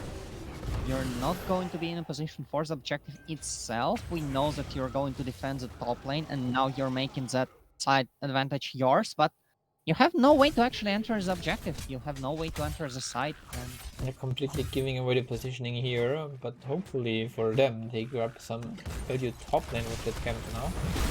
They seem to be going in at least. There's a false that flight in here. They are gonna get stunned there. Buchanan jumps in. Actually, Grayman not in the best position, getting Pyroblasted. Going into the Grayman. Grayman gonna get hit by the and then goes in. That's very deep, and that's a light, but it will not save the Grayman. Grayman gonna get dead, and the Gust gets everyone else out. 26 to 13. They can definitely try to sneak it if they want. Oh, Burning goes in. Goes in. That's choice. He's losing a lot more HPs than the Leoric does, but with advantage essentially neutered, it looks like Brewmasters have gotten away with this one. Yeah, Leo's sitting back, splitting off, going to the top lane, trying to save the fort here. And the wall is gone. The fort is taking damage. The wall in the bot lane surely is going to be gone as well. Brewmasters actually not even bothering with a push, they just go pick up their camp. Setting up for a future push in the mid lane as soon as that Punisher is done or the fort is done. Or even as the Hogger comes up. So, not even bothering with the push at hand, just send up the next one. Looks like they're giving the Punisher defense. Rayman dropping really low to it, don't even mean what's they can go in and finish the fort. Yeah. I mean, they know that the fort is going to die anyway, and there's not much they will get with it anyway, so there's no need to really try and force anything.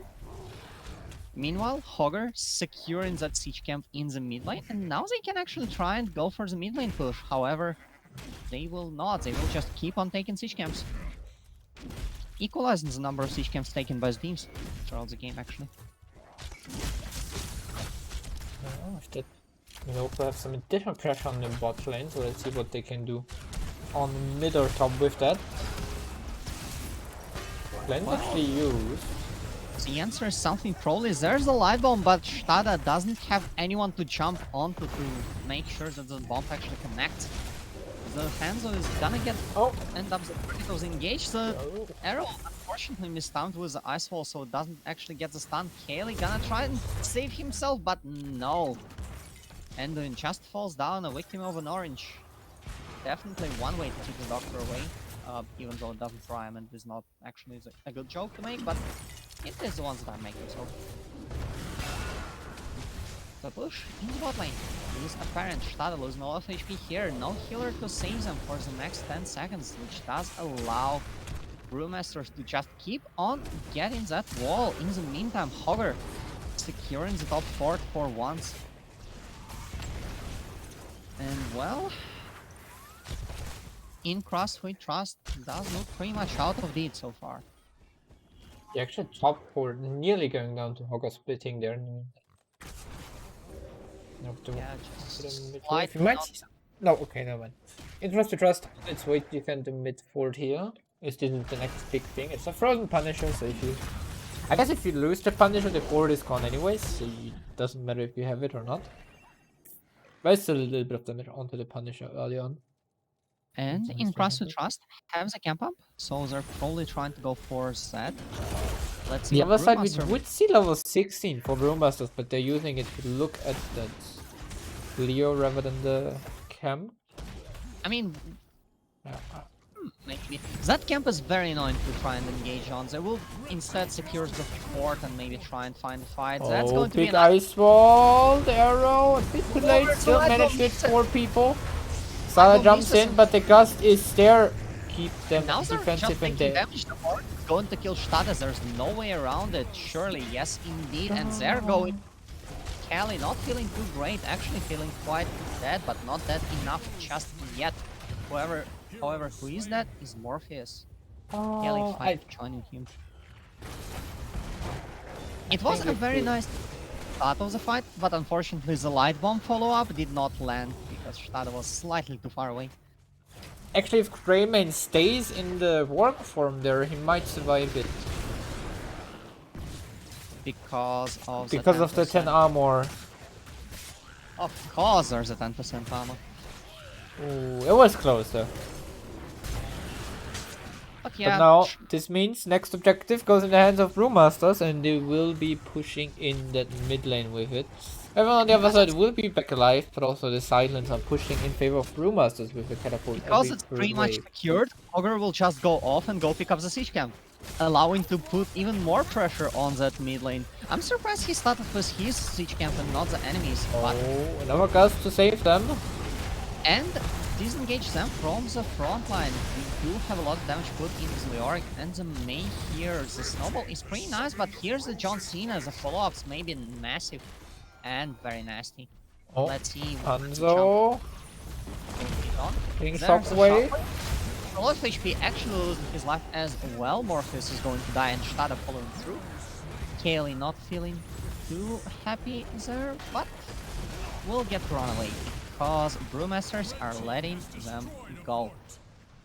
In favor of the fort, in favor of the wall, probably actually going up for the keep as well on top of that. And maybe a cherry too. A cherry on top would be nice. See, the keep is dropping low. The keep will fall very likely. Hogger actually splitting on the map. So let's see if they try to end. Maybe, maybe not. Another jump. Let's come onto the Leo. No. They're hitting the core. I think if Hogger joins, they could end.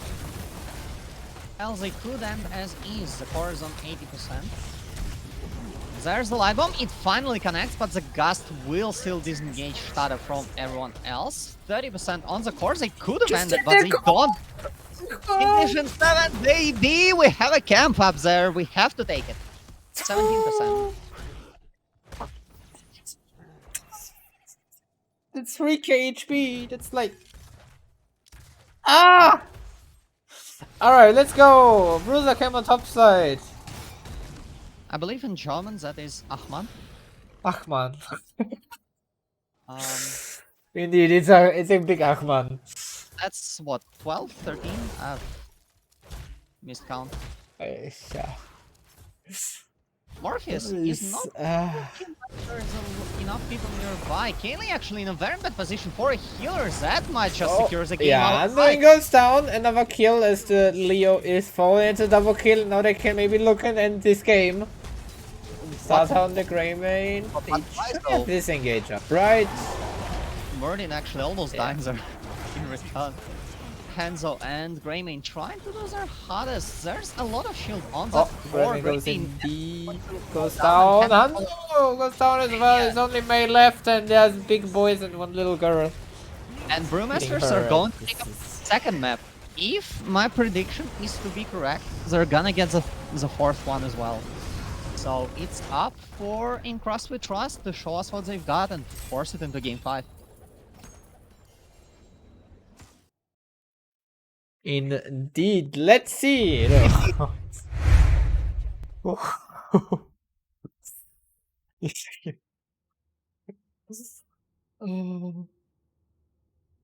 I've got I don't know, I've got no words left of this game, I guess. I'm sorry. I'm so sorry. It's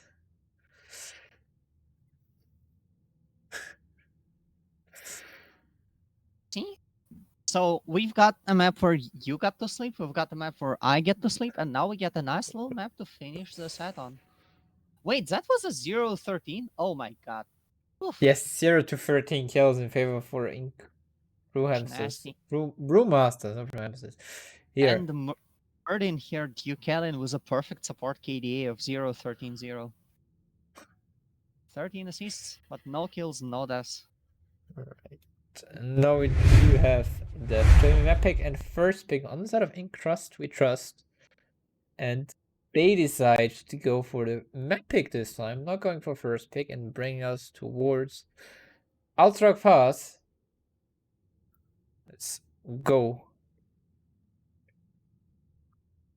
Ultra Pass.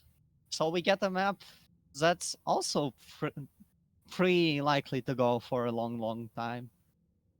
So this one, I think I know why. Because there's not much to do on the map, and well, it just becomes an exercise in mind games, kind of, which I'm not sure if it's going to benefit in Crust We Trust here. Because so far, Brewmasters are very nice with those mind games, just knowing where the enemy team is and playing around it very well.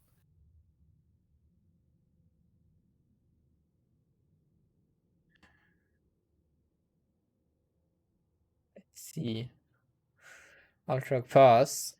A good Hogger map, so we potentially see him again coming in here. If that's what the teams want to.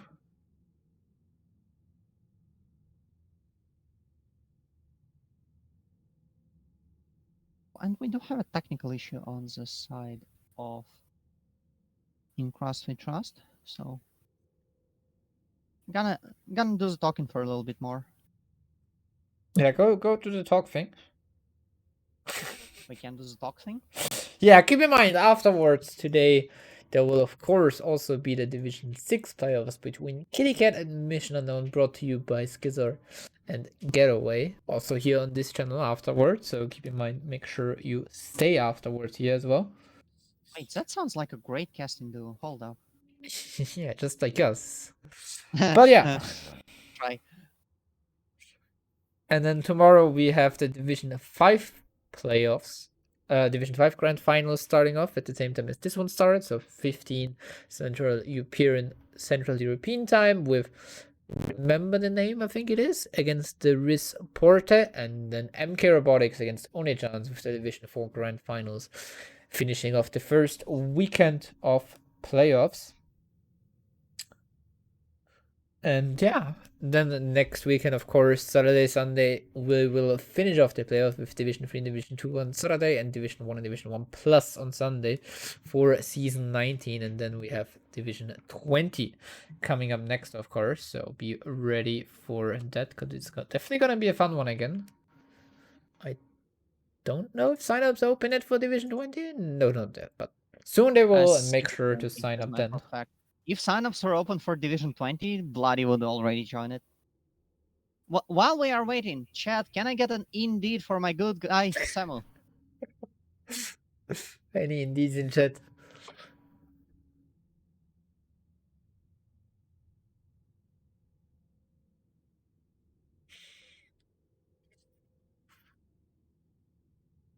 Report. Is it a... That does sound like French. Oh, okay. It's a French team, voila. You know. Okay. Report.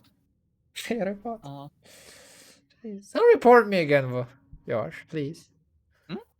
Don't report me. That's myself. I have to report you. You say indeed way too much. Division 21. You did say Division 20. Oops.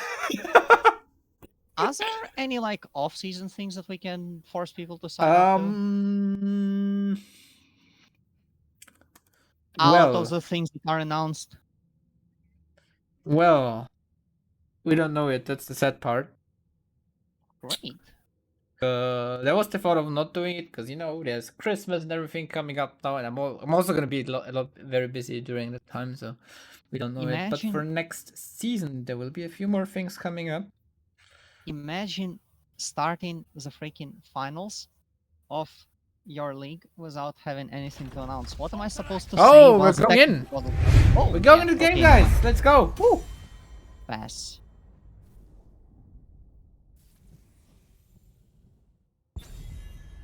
What?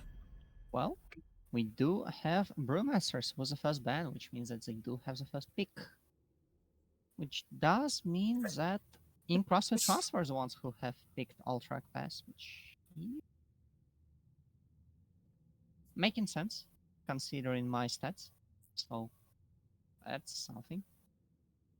And actually, Brewmasters have a 0% win rate on All Track Pass. Ooh. How That's do I rough. know that? Because I've played that map against them. Wait, no, I didn't. No mind.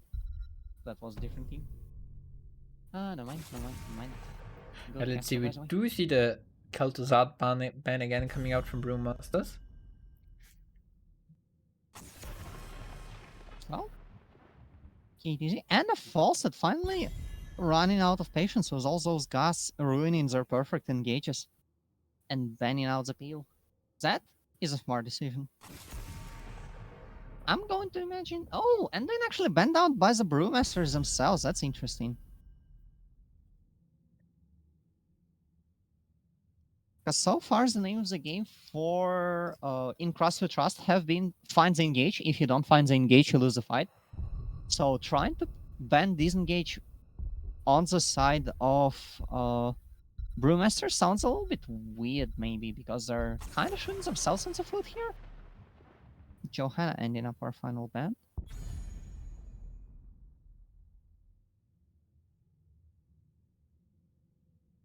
Yeah.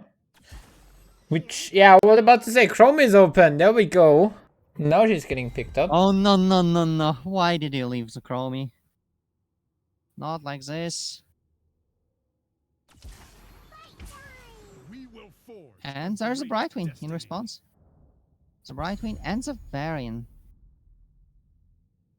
So, something to start with.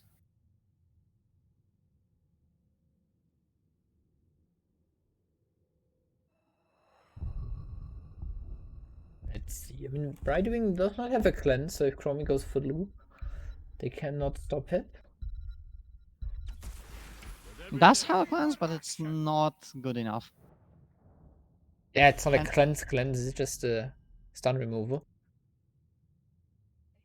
Hanzo and Merdin picked up by Brewmasters. So, a lot of things are getting exchanged between the teams. We do have the Brightwing finally shown up on the side of Crust We Trust. We have the Hanzo finally picked away from them, as Brewmasters have it. And Rhaegar being banned as well.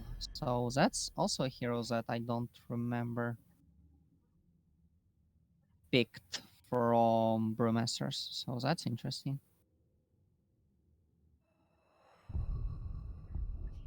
Let's see. Yeah, also, yeah, true. Stealing the Hanzo from Falige Faber. See how Yeah. it goes if he's forced off his Hanzo. In Crust We Trust, have 7 Gina picks, and Gina has been banned in map 1, so that is potentially one of the angles. Also, Vala, an ever-present Division 780 carry, is still in the pool.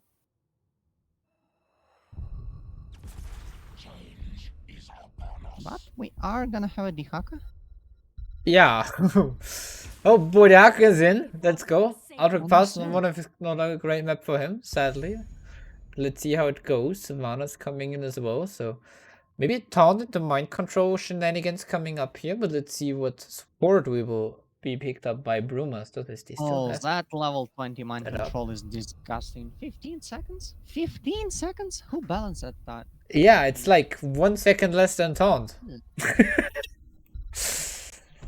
So they've picked so far a taunt, and a taunt. Good things I have a high five to cleanse that stuff. Ooh, yeah, I like it. I like it. And even a Sunder, maybe. Thrall. If you I'm wanna... I'm not so sure about Thrall.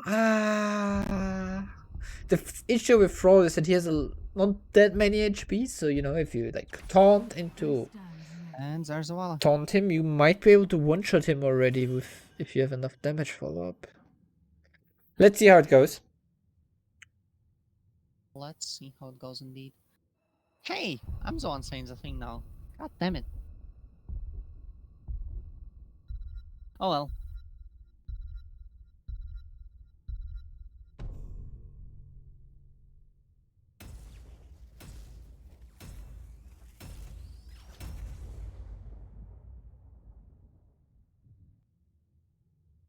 Go.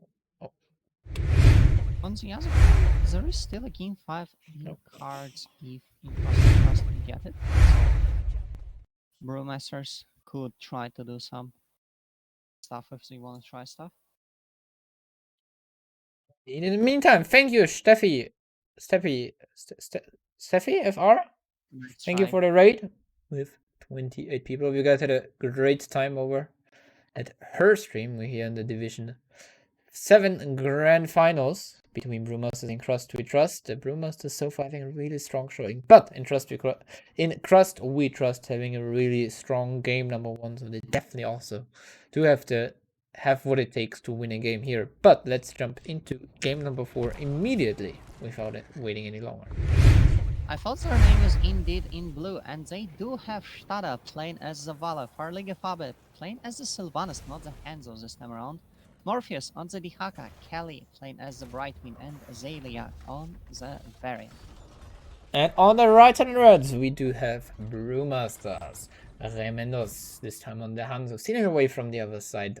Vicalion on his Muradin again. Brett on the Lucio. And Darth Paul, 21 the captain, rocking it on Thrall this game. Do you have a green Thrall? So he's going to be very strong in those only one trades in the offlane. Actually, Lucio having party mix, giving quite himself a bit more of- mana as well as the increased range for the healing to make sure he does not have to get too close to Variant. Also have deep breathing and target practice.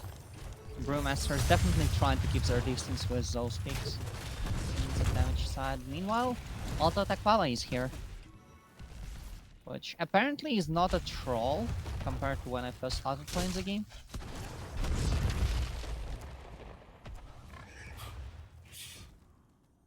So that's that. So far, a lot of rotations, but soon the camp will be up, spawning in 1 minute. Usually you take it as often as you can, because there's not much more to do on the map, except for this camp. And it also is pretty strong, because it gives you a lot of control around the mid lane.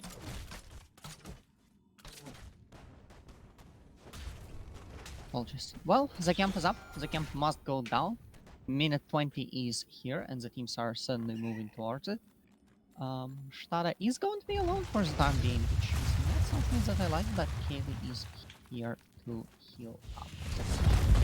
Commandos and Brett will do the deed on the other side of things. Meanwhile, in the offlane, Dihaka losing the HP trade. Let's go! Thrall confirmed better than Dihaka. Well, in terms of trading 1v1, yes, but oh, the lane! Goodbye, Thrall. Kill issue. Great timing, Josh. Definitely Thrall above the Haka. Well, look, it's not my fault that this Thrall is losing to that Dihaka. Easily. A taunt has been picked and has been used. Somehow it did not result in a kill, but on the other side, Sylvanas is pushing the bot lane with that train.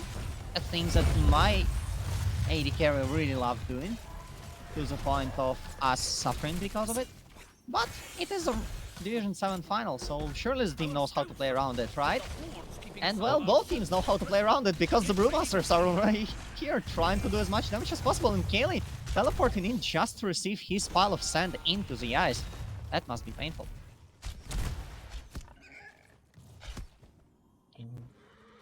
Let's see, on the top lane Pro is back to it against the Darker. And the Chrome is grabbing some stacks, 8 out of 20 so far, and tons of person stack entirely so far. Did he get the range so far? No.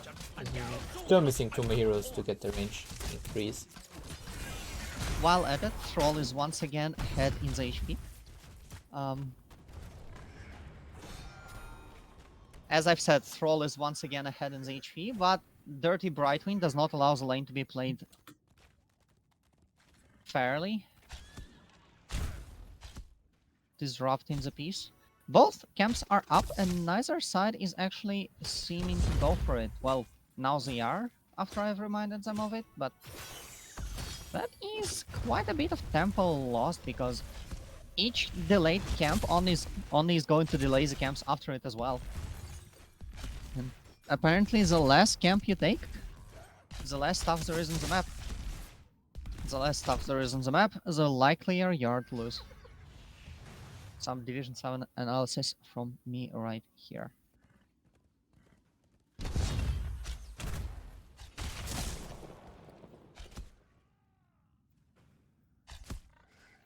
Let's see. I do have... Yeah. All lanes so far are just soaking, the camps have been taken, the objective is up, but no one cares about it. Wait, actually, in higher divisions, do people care about this objective? Just as a point of reference. I mean they do, like close to level 10, but they do. You sound like Volskaya. Oh, Deathfall, Deathfall, Deathfall. Stays alive. See, the Haka would have never done that. Troll on top once again.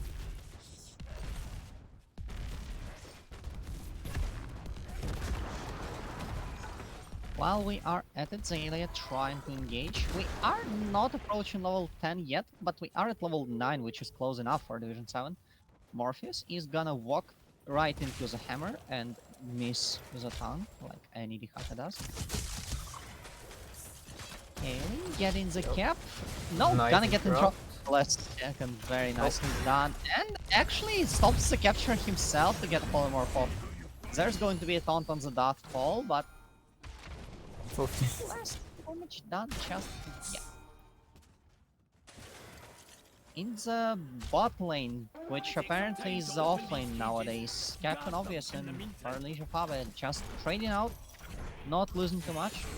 Sylvanas having a slight edge on clearing the minions for the reason being this is Sylvanas. The pile of sand is on the ground and there is a Hanzo, but the damage is not enough to pick up the kill. Actually, And it they- is slowing sands and not for a loot. Indeed. You infected me. I guess, like, the Haka as his E, Varian can go up into Protector on level 10. Brightwing does have Blink Heal, so she immediately gets away afterwards. It's rough, yeah. Oh. It's a big annoying zone that you don't want to be in. Oh wait, you mean the loop.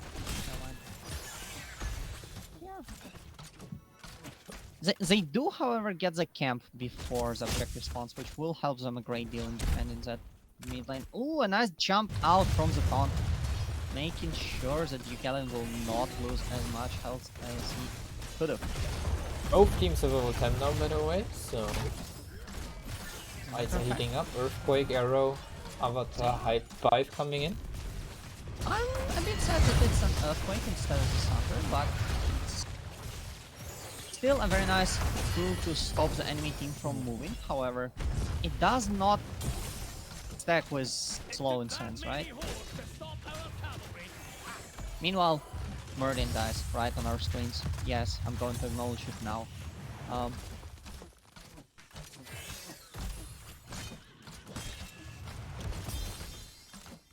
see.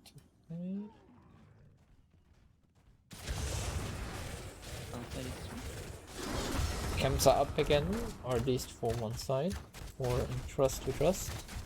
The camp was up before the objective was taken, so it's just right now Brewmasters taking the advantage because the camp is going to be up in 9 seconds, and well, that's an extra camp, basically. The enemy side will never get back unless you're dilly-dally. You're gonna dilly-dally with this one, but they won't. Captain Obvious and Brett Hanzo already has the range on his Q, but he does not yet get the increased damage. But he does have more damage than the Dihaka. Hanzo confirmed better offlaner than the Dihaka. Look at this. Actually insane. Look at the damage trade. See? He's winning. He doesn't even have to hit his Q. Anyway. The push is happening in the mid lane. We do have Remendos showing up from the side lane, but leaping back into the game right now. Oh, that's a nice arrow, but that's a nice rain of vengeance right on the back line. Here, the high five will help a little bit, but a really nice disengage from Zavala secures the fact that no one dies. And with that fort on literally 77 HP, won't stay up for much longer, surely, which does mean that this very nice fortified position for delaying this bottom objective will not be there for Brewmasters anymore. Vala, does she get the damage in? Nope. Not yet. Doesn't seem Still to be standing. going for it. Tower defense is my favorite type of MOBA game. Oh, Zayla actually gonna go for it.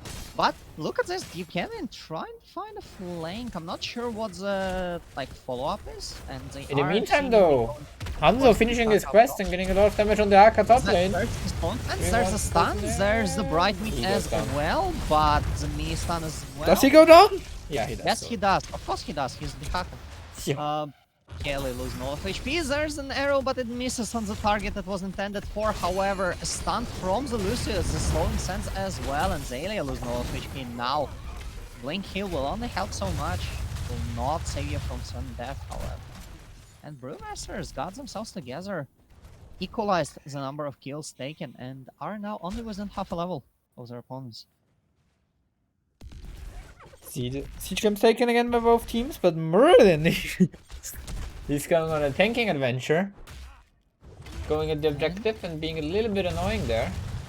The camps are being Actually, do they take it? Yes, they do.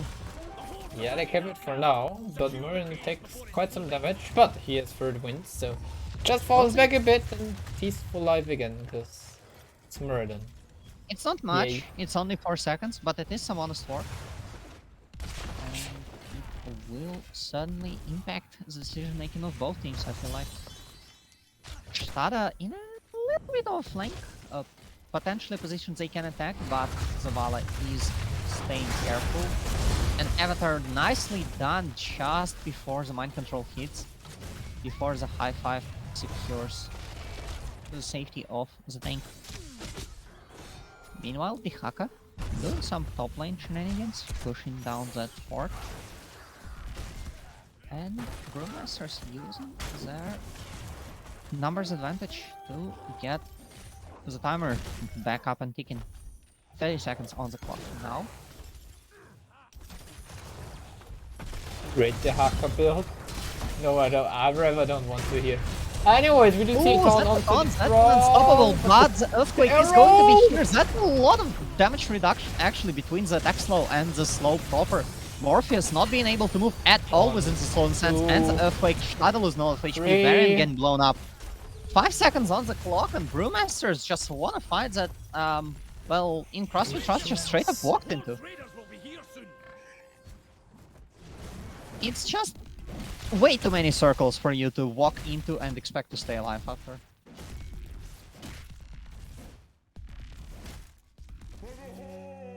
Well, that's going to be our second set of objectives. Let's see, fall down bot is dead. The fort will probably die as well, surely. Hoping. But we're And not the taking a lot of damage. All the other lanes are pushing in and now they're looking for an engage, but they don't get it for now. Now is the Close. objective here. But they do get the fort. They are able to push for the wall on the keep. Maybe even the keep itself. Maybe just the variant, because he does get stunned here. Brad gonna get Rain of Vengeance. The very annoying thing here to do by Zavala. And Oh, Malak. Kellen still in there, still fighting, still doing damage to the structures. If you stay in radius around that gallery unit, if I recall correctly, Raider maybe, you do have increased damage. So thing to keep in mind for the tank here. You can keep on going in. The mind control connects on the troll, who will get high five immediately afterwards. The taunt, however, is not gonna get bailed. And well, that's a kill. Brewmasters went a little bit too deep. Managed to escape. Oh. 2 kills. It's a Dihaka. He will not hit anything. See? Dihaka cannot hurt you. Yeah, because he doesn't have Q because he has the W on level 7 now. Ah, come on. But actually, I mean, Ford went down. That's good for Brewmasters. But on the other side, the top lane only took half damage. It's still pretty even. I mean, they did pick up the mid fort as well alongside.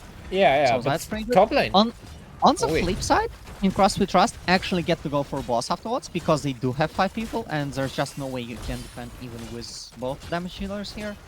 So it's a very nice trade for in Crust we Trust, I feel like, because now they can either go for the other boss and deny it from the enemy team, or they can just push down for the keep even, because the fort will surely fall. And they are slightly ahead in XP as well, which I don't think will matter much, but who knows how the level 20 will end up going. Dihaka's still in the bot lane, not sure if I like that part, but it's He's fine, getting away. He's fine. I mean, the top lane boss, it's not in the tech. Fine, allowing Crust the we boss trust. to do more damage. Taking. I feel like if the team was not going for the Dihaka here, they would have gotten the fort take. Oh well. Really, but now top boss will try to secure the top fort as well. All bosses Okay, take well, it, which Crust we means trust. Brewmasters have to defend it now. Maybe they just defend for the keep, because the fort seems to be The falling mana down strike? without Keep. it. It is able fort with dive. Let's go. You know, there's going to be the Okay, they don't want to. to. Not yet. Retreat has been pinged. Dihaka's still a global, still capable of getting some value in the mid lane. The next set of objectives is spawning in 4 seconds. The siege camp here is spawned in 15. Yeah, objective is up now. See, we're tanking them. The team is hitting away on it. There's a kill on the boss. The timer has started. 44 seconds. You can definitely take the siege camp and then go fight, but if you wanna go fight first, sure, go for it. Brawl You is can on his jump way to join his in, but team there's a here. taunt, there's an unstoppable high five is on cooldown on the Merlin for the next 20 seconds. That is important to remember. Dihaka is on a flank, looking for Arrow something. on Gonna his find the Dihaka. arrow from the hands of Dihaka. Lose a lot of HP there. Varian jumping on top of him. Darth Fall doing a lot of damage in the backline. There's a protect. There's a taunt. Unstoppable connects. Darth Fall losing a lot of health. Deals a drag connects, but there's no follow-up at all, and Sylvanas is actually gonna end up being the one dead, because the drag from me just eats sand all over the place. Dihaka falling down as well, proving that he's an inferior offlaner to the troll. And yeah, I love how you make fun of Daka, but meanwhile, think about it, Athanas didn't even get picked here. yeah, because he's too good for Division 7. No, he's too bad, and people don't want to play him because you lose with him. Dark, you have Well- a chance of winning. That's a skill issue. Level 20, meanwhile, on the table for Brewmasters, further securing their advantage. And Thrall actually gonna go for the camp while the rest of the team is securing the objective, making sure that they do not lose on those macro plays going in to defend the top lane now. Meanwhile, in Crust we Trust, trying to make the best out of their situation, picking up as much soak in the bot lane, and getting the lane as far as possible as well, because those cavalry units will lose HP from the wave, and they will also just hit later, which does allow the team to defend against them a little Camp- bit better by staggering. Objective taken now by the Brewmasters. In the meantime, thank you, Tiny Lucky Tofu. 69 bits. Long time no see you. Hope you're doing fine. Been doing good. Nice. Let's see, yeah, objective now spawns. Midwave is pushed out pretty far in favor for the Brewmasters. Top lane not too bad. You say not too bad, but there's still even a fort standing. Like, it's at most gonna take a fort down. So the priority for in Crust we Trust should be apparent. Go mid, then go bot, then go top. However, let's see how the execution will unfold, because I feel like there's a fight coming. Did I just cast Curse? Maybe Morpho is taking a lot of damage on the Dehaka. He's fine. Ooh, that's a nice Rain of Vengeance. Brad losing a lot of HP here. Top And 4 Valash is- goes down. Bottom is still pushing in the objective. The Haka is there to defend it, but Meridian Will jumps take in, it there's down. a stun, there's a lot of damage put into Kelly, but here's the defense, and it seems alive so far. Varian gets rooted, however, and is away from the team. Yes, indeed, that's going to be the first kill. Stada taking a bunch of damage, but a little bit too far to be the second target. And now Brewmasters can just go for the mid, making sure that the objective in the top lane does as much damage as it possibly can. Stada now invisible, which almost means invincible, but not quite because of the invisible friends on level 20. So that Blink Hill Town coming in handy for the Bright Team. Ooh, and the stun on the Dihaka, however, the Burrow will just be here to interrupt everything. The drag, of course, does not hit. And there we are, there we stand. A lot of damage done to the top lane, actually more than the bot lane, because the bot lane has been defended and the top lane wasn't. top Look lane, at yeah. this keep, it's I mean- almost bad. All keeps are really low on this side of in Crust we Trust now. I think they can just end with the boss. Like, just send one person to secure one of those extra keeps, and I think with one keep remaining, you definitely can go for it. Huh. I'm not sure actually. I guess you maybe have to take top boss, so the bot boss takes bot 4 or bot keep, and then the top boss goes top keep, and you end with top boss. I So guess two it's keeps also down? safer play. It 'Cause also it's does like- allow the troll to it's- get your siege camp as well for extra pressure, because 2 bosses is not enough. Wait, actually, do they get bot keep with this? No, I don't think so. Yeah. Vala and Sylvanas does a lot of damage. However, taking that second boss off the map just reduces the amount of outs that in Crust we Trust have, which also is very powerful. Because to get back into the game, you have to have a way to get back into the game, and if you don't have any, well, you're just gonna keep playing second fiddle.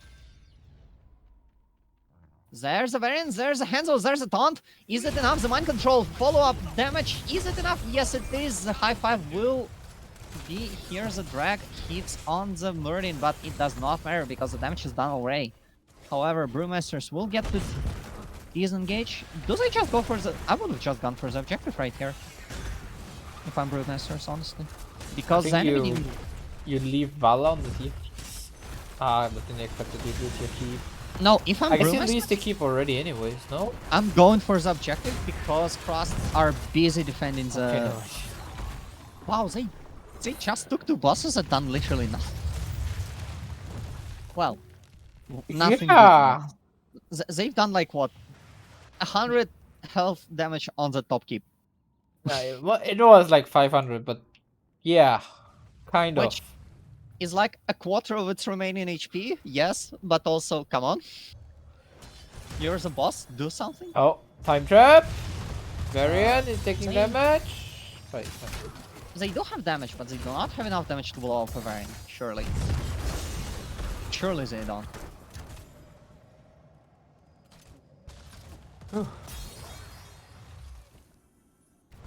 Let's see. Camp is taken out by both teams. No, yes, at least by Brewmasters. The other side, do we see Elsa Camp taken? Oh, that's I don't know. actually pretty interesting. Demoralizing Shroud on level 20 for the Varian. Trying to reduce the damage. I'm of 2 minds about it.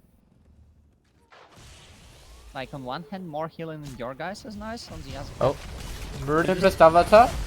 great. He's But like, let's go, boys. there's the stun, Arrow there's the comes. sense, there's the damage. Sylvanas Sylvanas dies. is dead before the fight even begins. Celia forced to use the shield wall. The isolation just doesn't hit anything.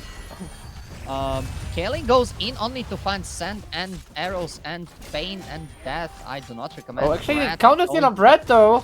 traded for it, but they have more HP. They just have more HP, and without a healer, that's the most important part. Started losing all of health there. The Murin jumps on top. Thrall will not secure the kill because Hanzo will be the one securing Wait, it. wait. and Varian went back and is still engaged.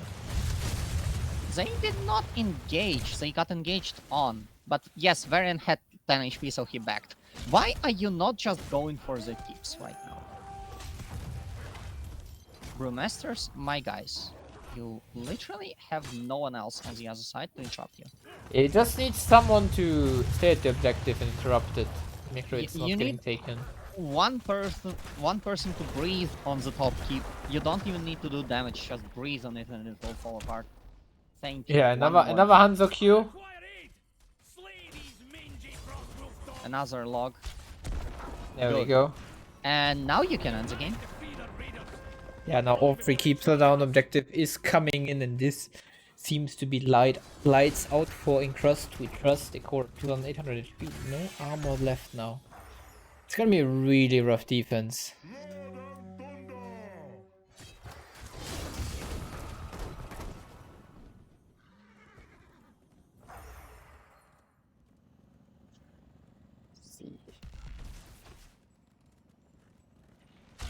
Oh, Varian stepping up, getting a taunt, so there's the mind control missing or leading the Lucio. Ooh, Sylvanas tanking the arrow was unstoppable. That's pretty nice. Stada, however, in the meantime, in the backline, just getting humiliated by Deucalion. Varian goes down. Killed in the front line, and Brewmasters just won that fight. Do they win the game? Do they win the game off of it? Probably yes.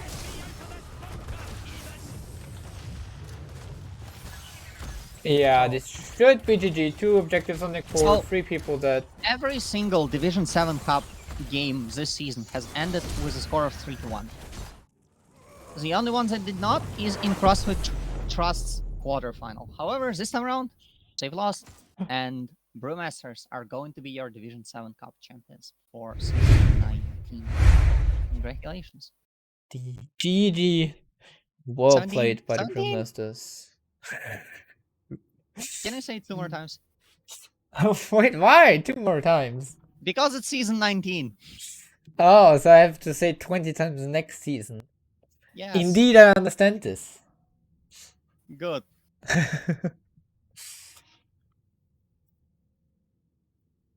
Oh, let's see.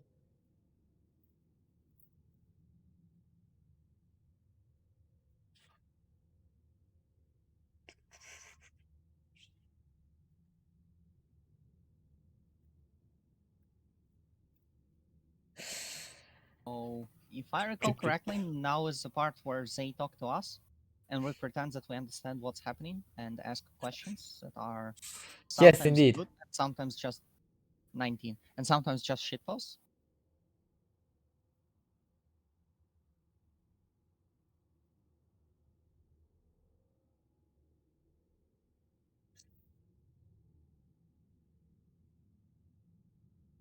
Indeed. Let's see if any one of them wants to. Oh, come on, now you have too many. Oh, oh.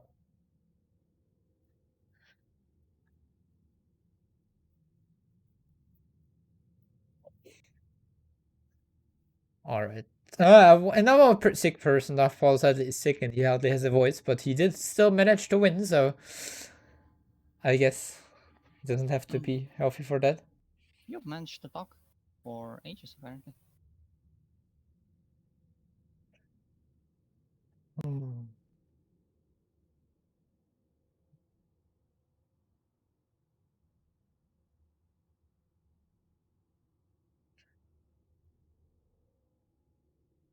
So, I don't actually remember how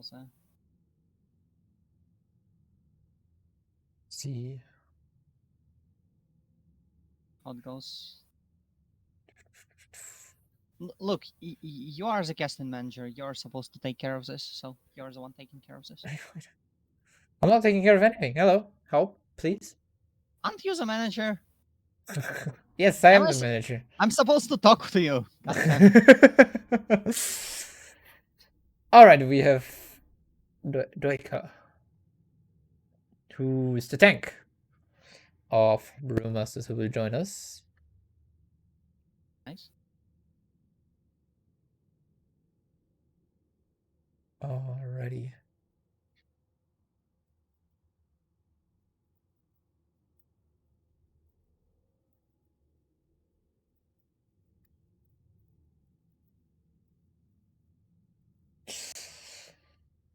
Alrighty.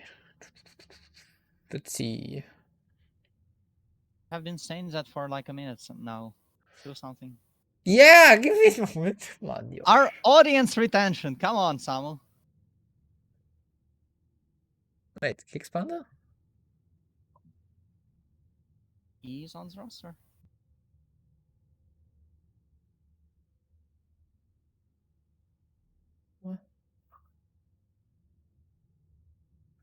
Oh, he's true. He's also on the roster.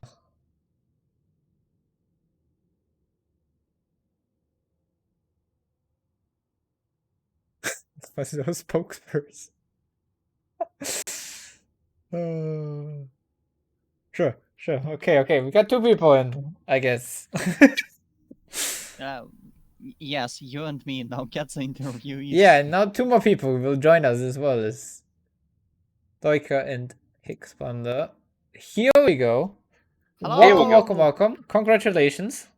Thanks a lot. You are actually on stream now. Please stop swearing if you.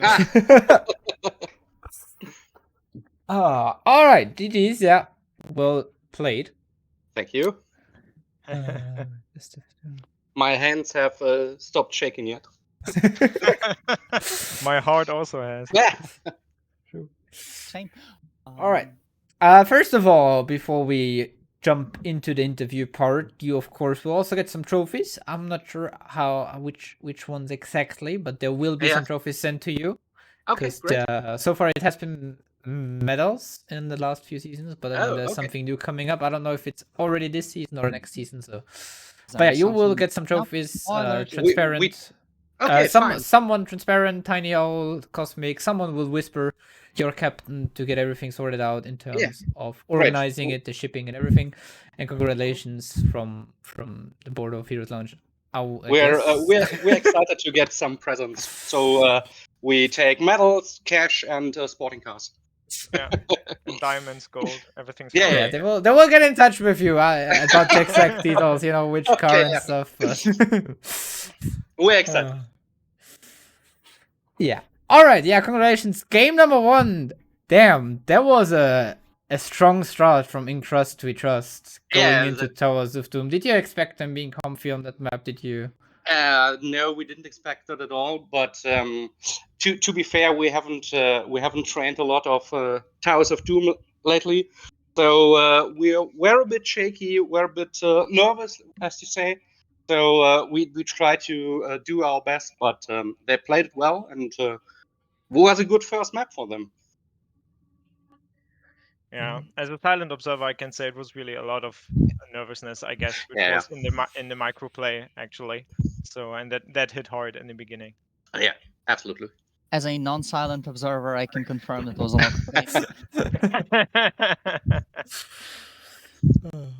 I'm actually going to go even further than that. You have banned Sky Temple in the map draft. And, both teams actually haven't played Sky Temple at all this season.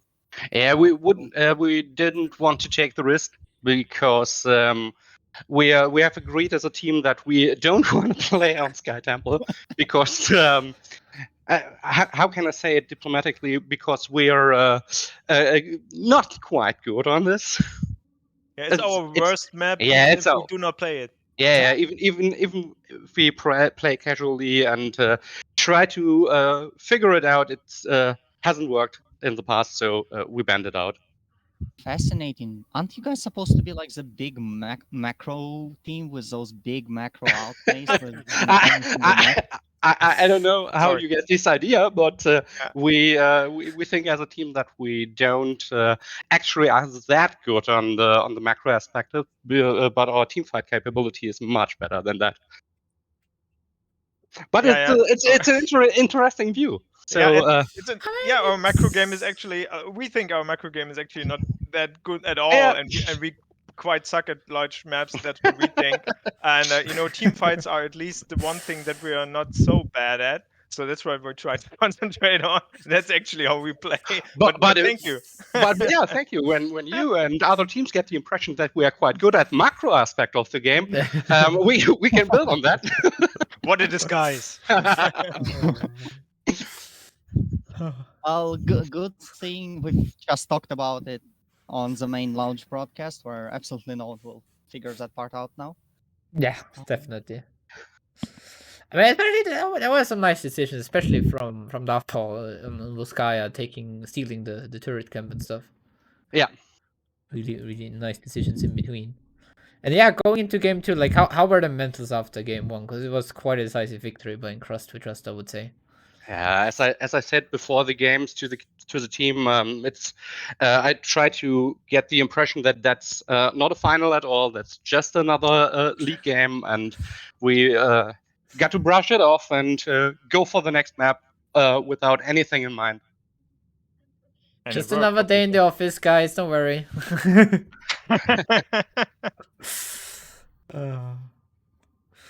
It definitely got a lot easier once it became an actual best of 3 and not a best of 5, wasn't it? Yeah. It's much easier to think about. It's a best of 5, so we have more than enough time to turn the games around and play to our strengths. Going into game number 2, actually, was Sky Foundry. How comfortable are you guys on that map? Because you chose the first pick, and then they went, well, like, let's go with Sky Foundry. The gag is in every training we had so far, we trained with Sky Foundry, but we figured out that for some reason we have major problems on that map. So we were quite impressed that we played it very well and won the map after all. Were you starting to fall asleep after 15 minutes or so? No. That's the adrenaline was pumping. I keep reminding the team that they had to play nice and easy, very defensive, and then pull the trigger and kill them all. Yeah. The macro play was actually pretty nice on that one. Like I haven't seen us playing like that before, I think. So that was pretty nice to observe, and I had a few heart attacks, but it was really nice. It's just a few, it's normal. Yeah.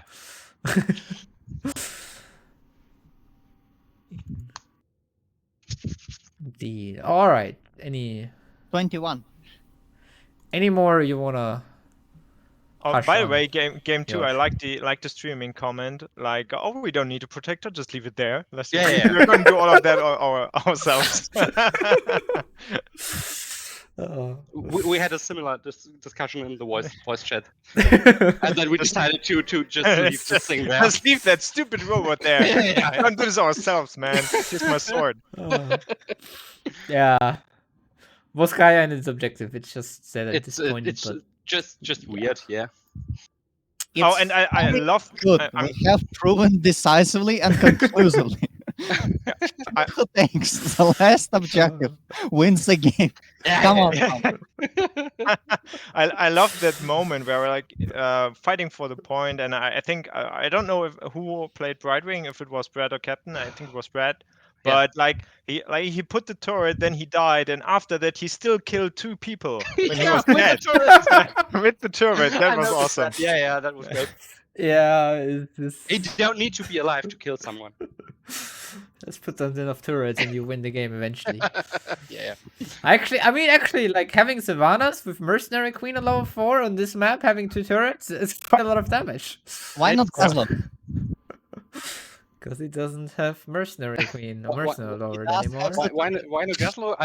If someone from my team would have played Gazlo, I have to find them out and have to kill them myself. Oh boy, that's deep threats. I'm happy I'm not on your team, I guess. So any more questions from you, Josh? No, No, really, actually. All right. No, it's just a clean, nice finish to a clean, nice season. Yeah. Where Yeah. you only lost to a random team in round 10 and me.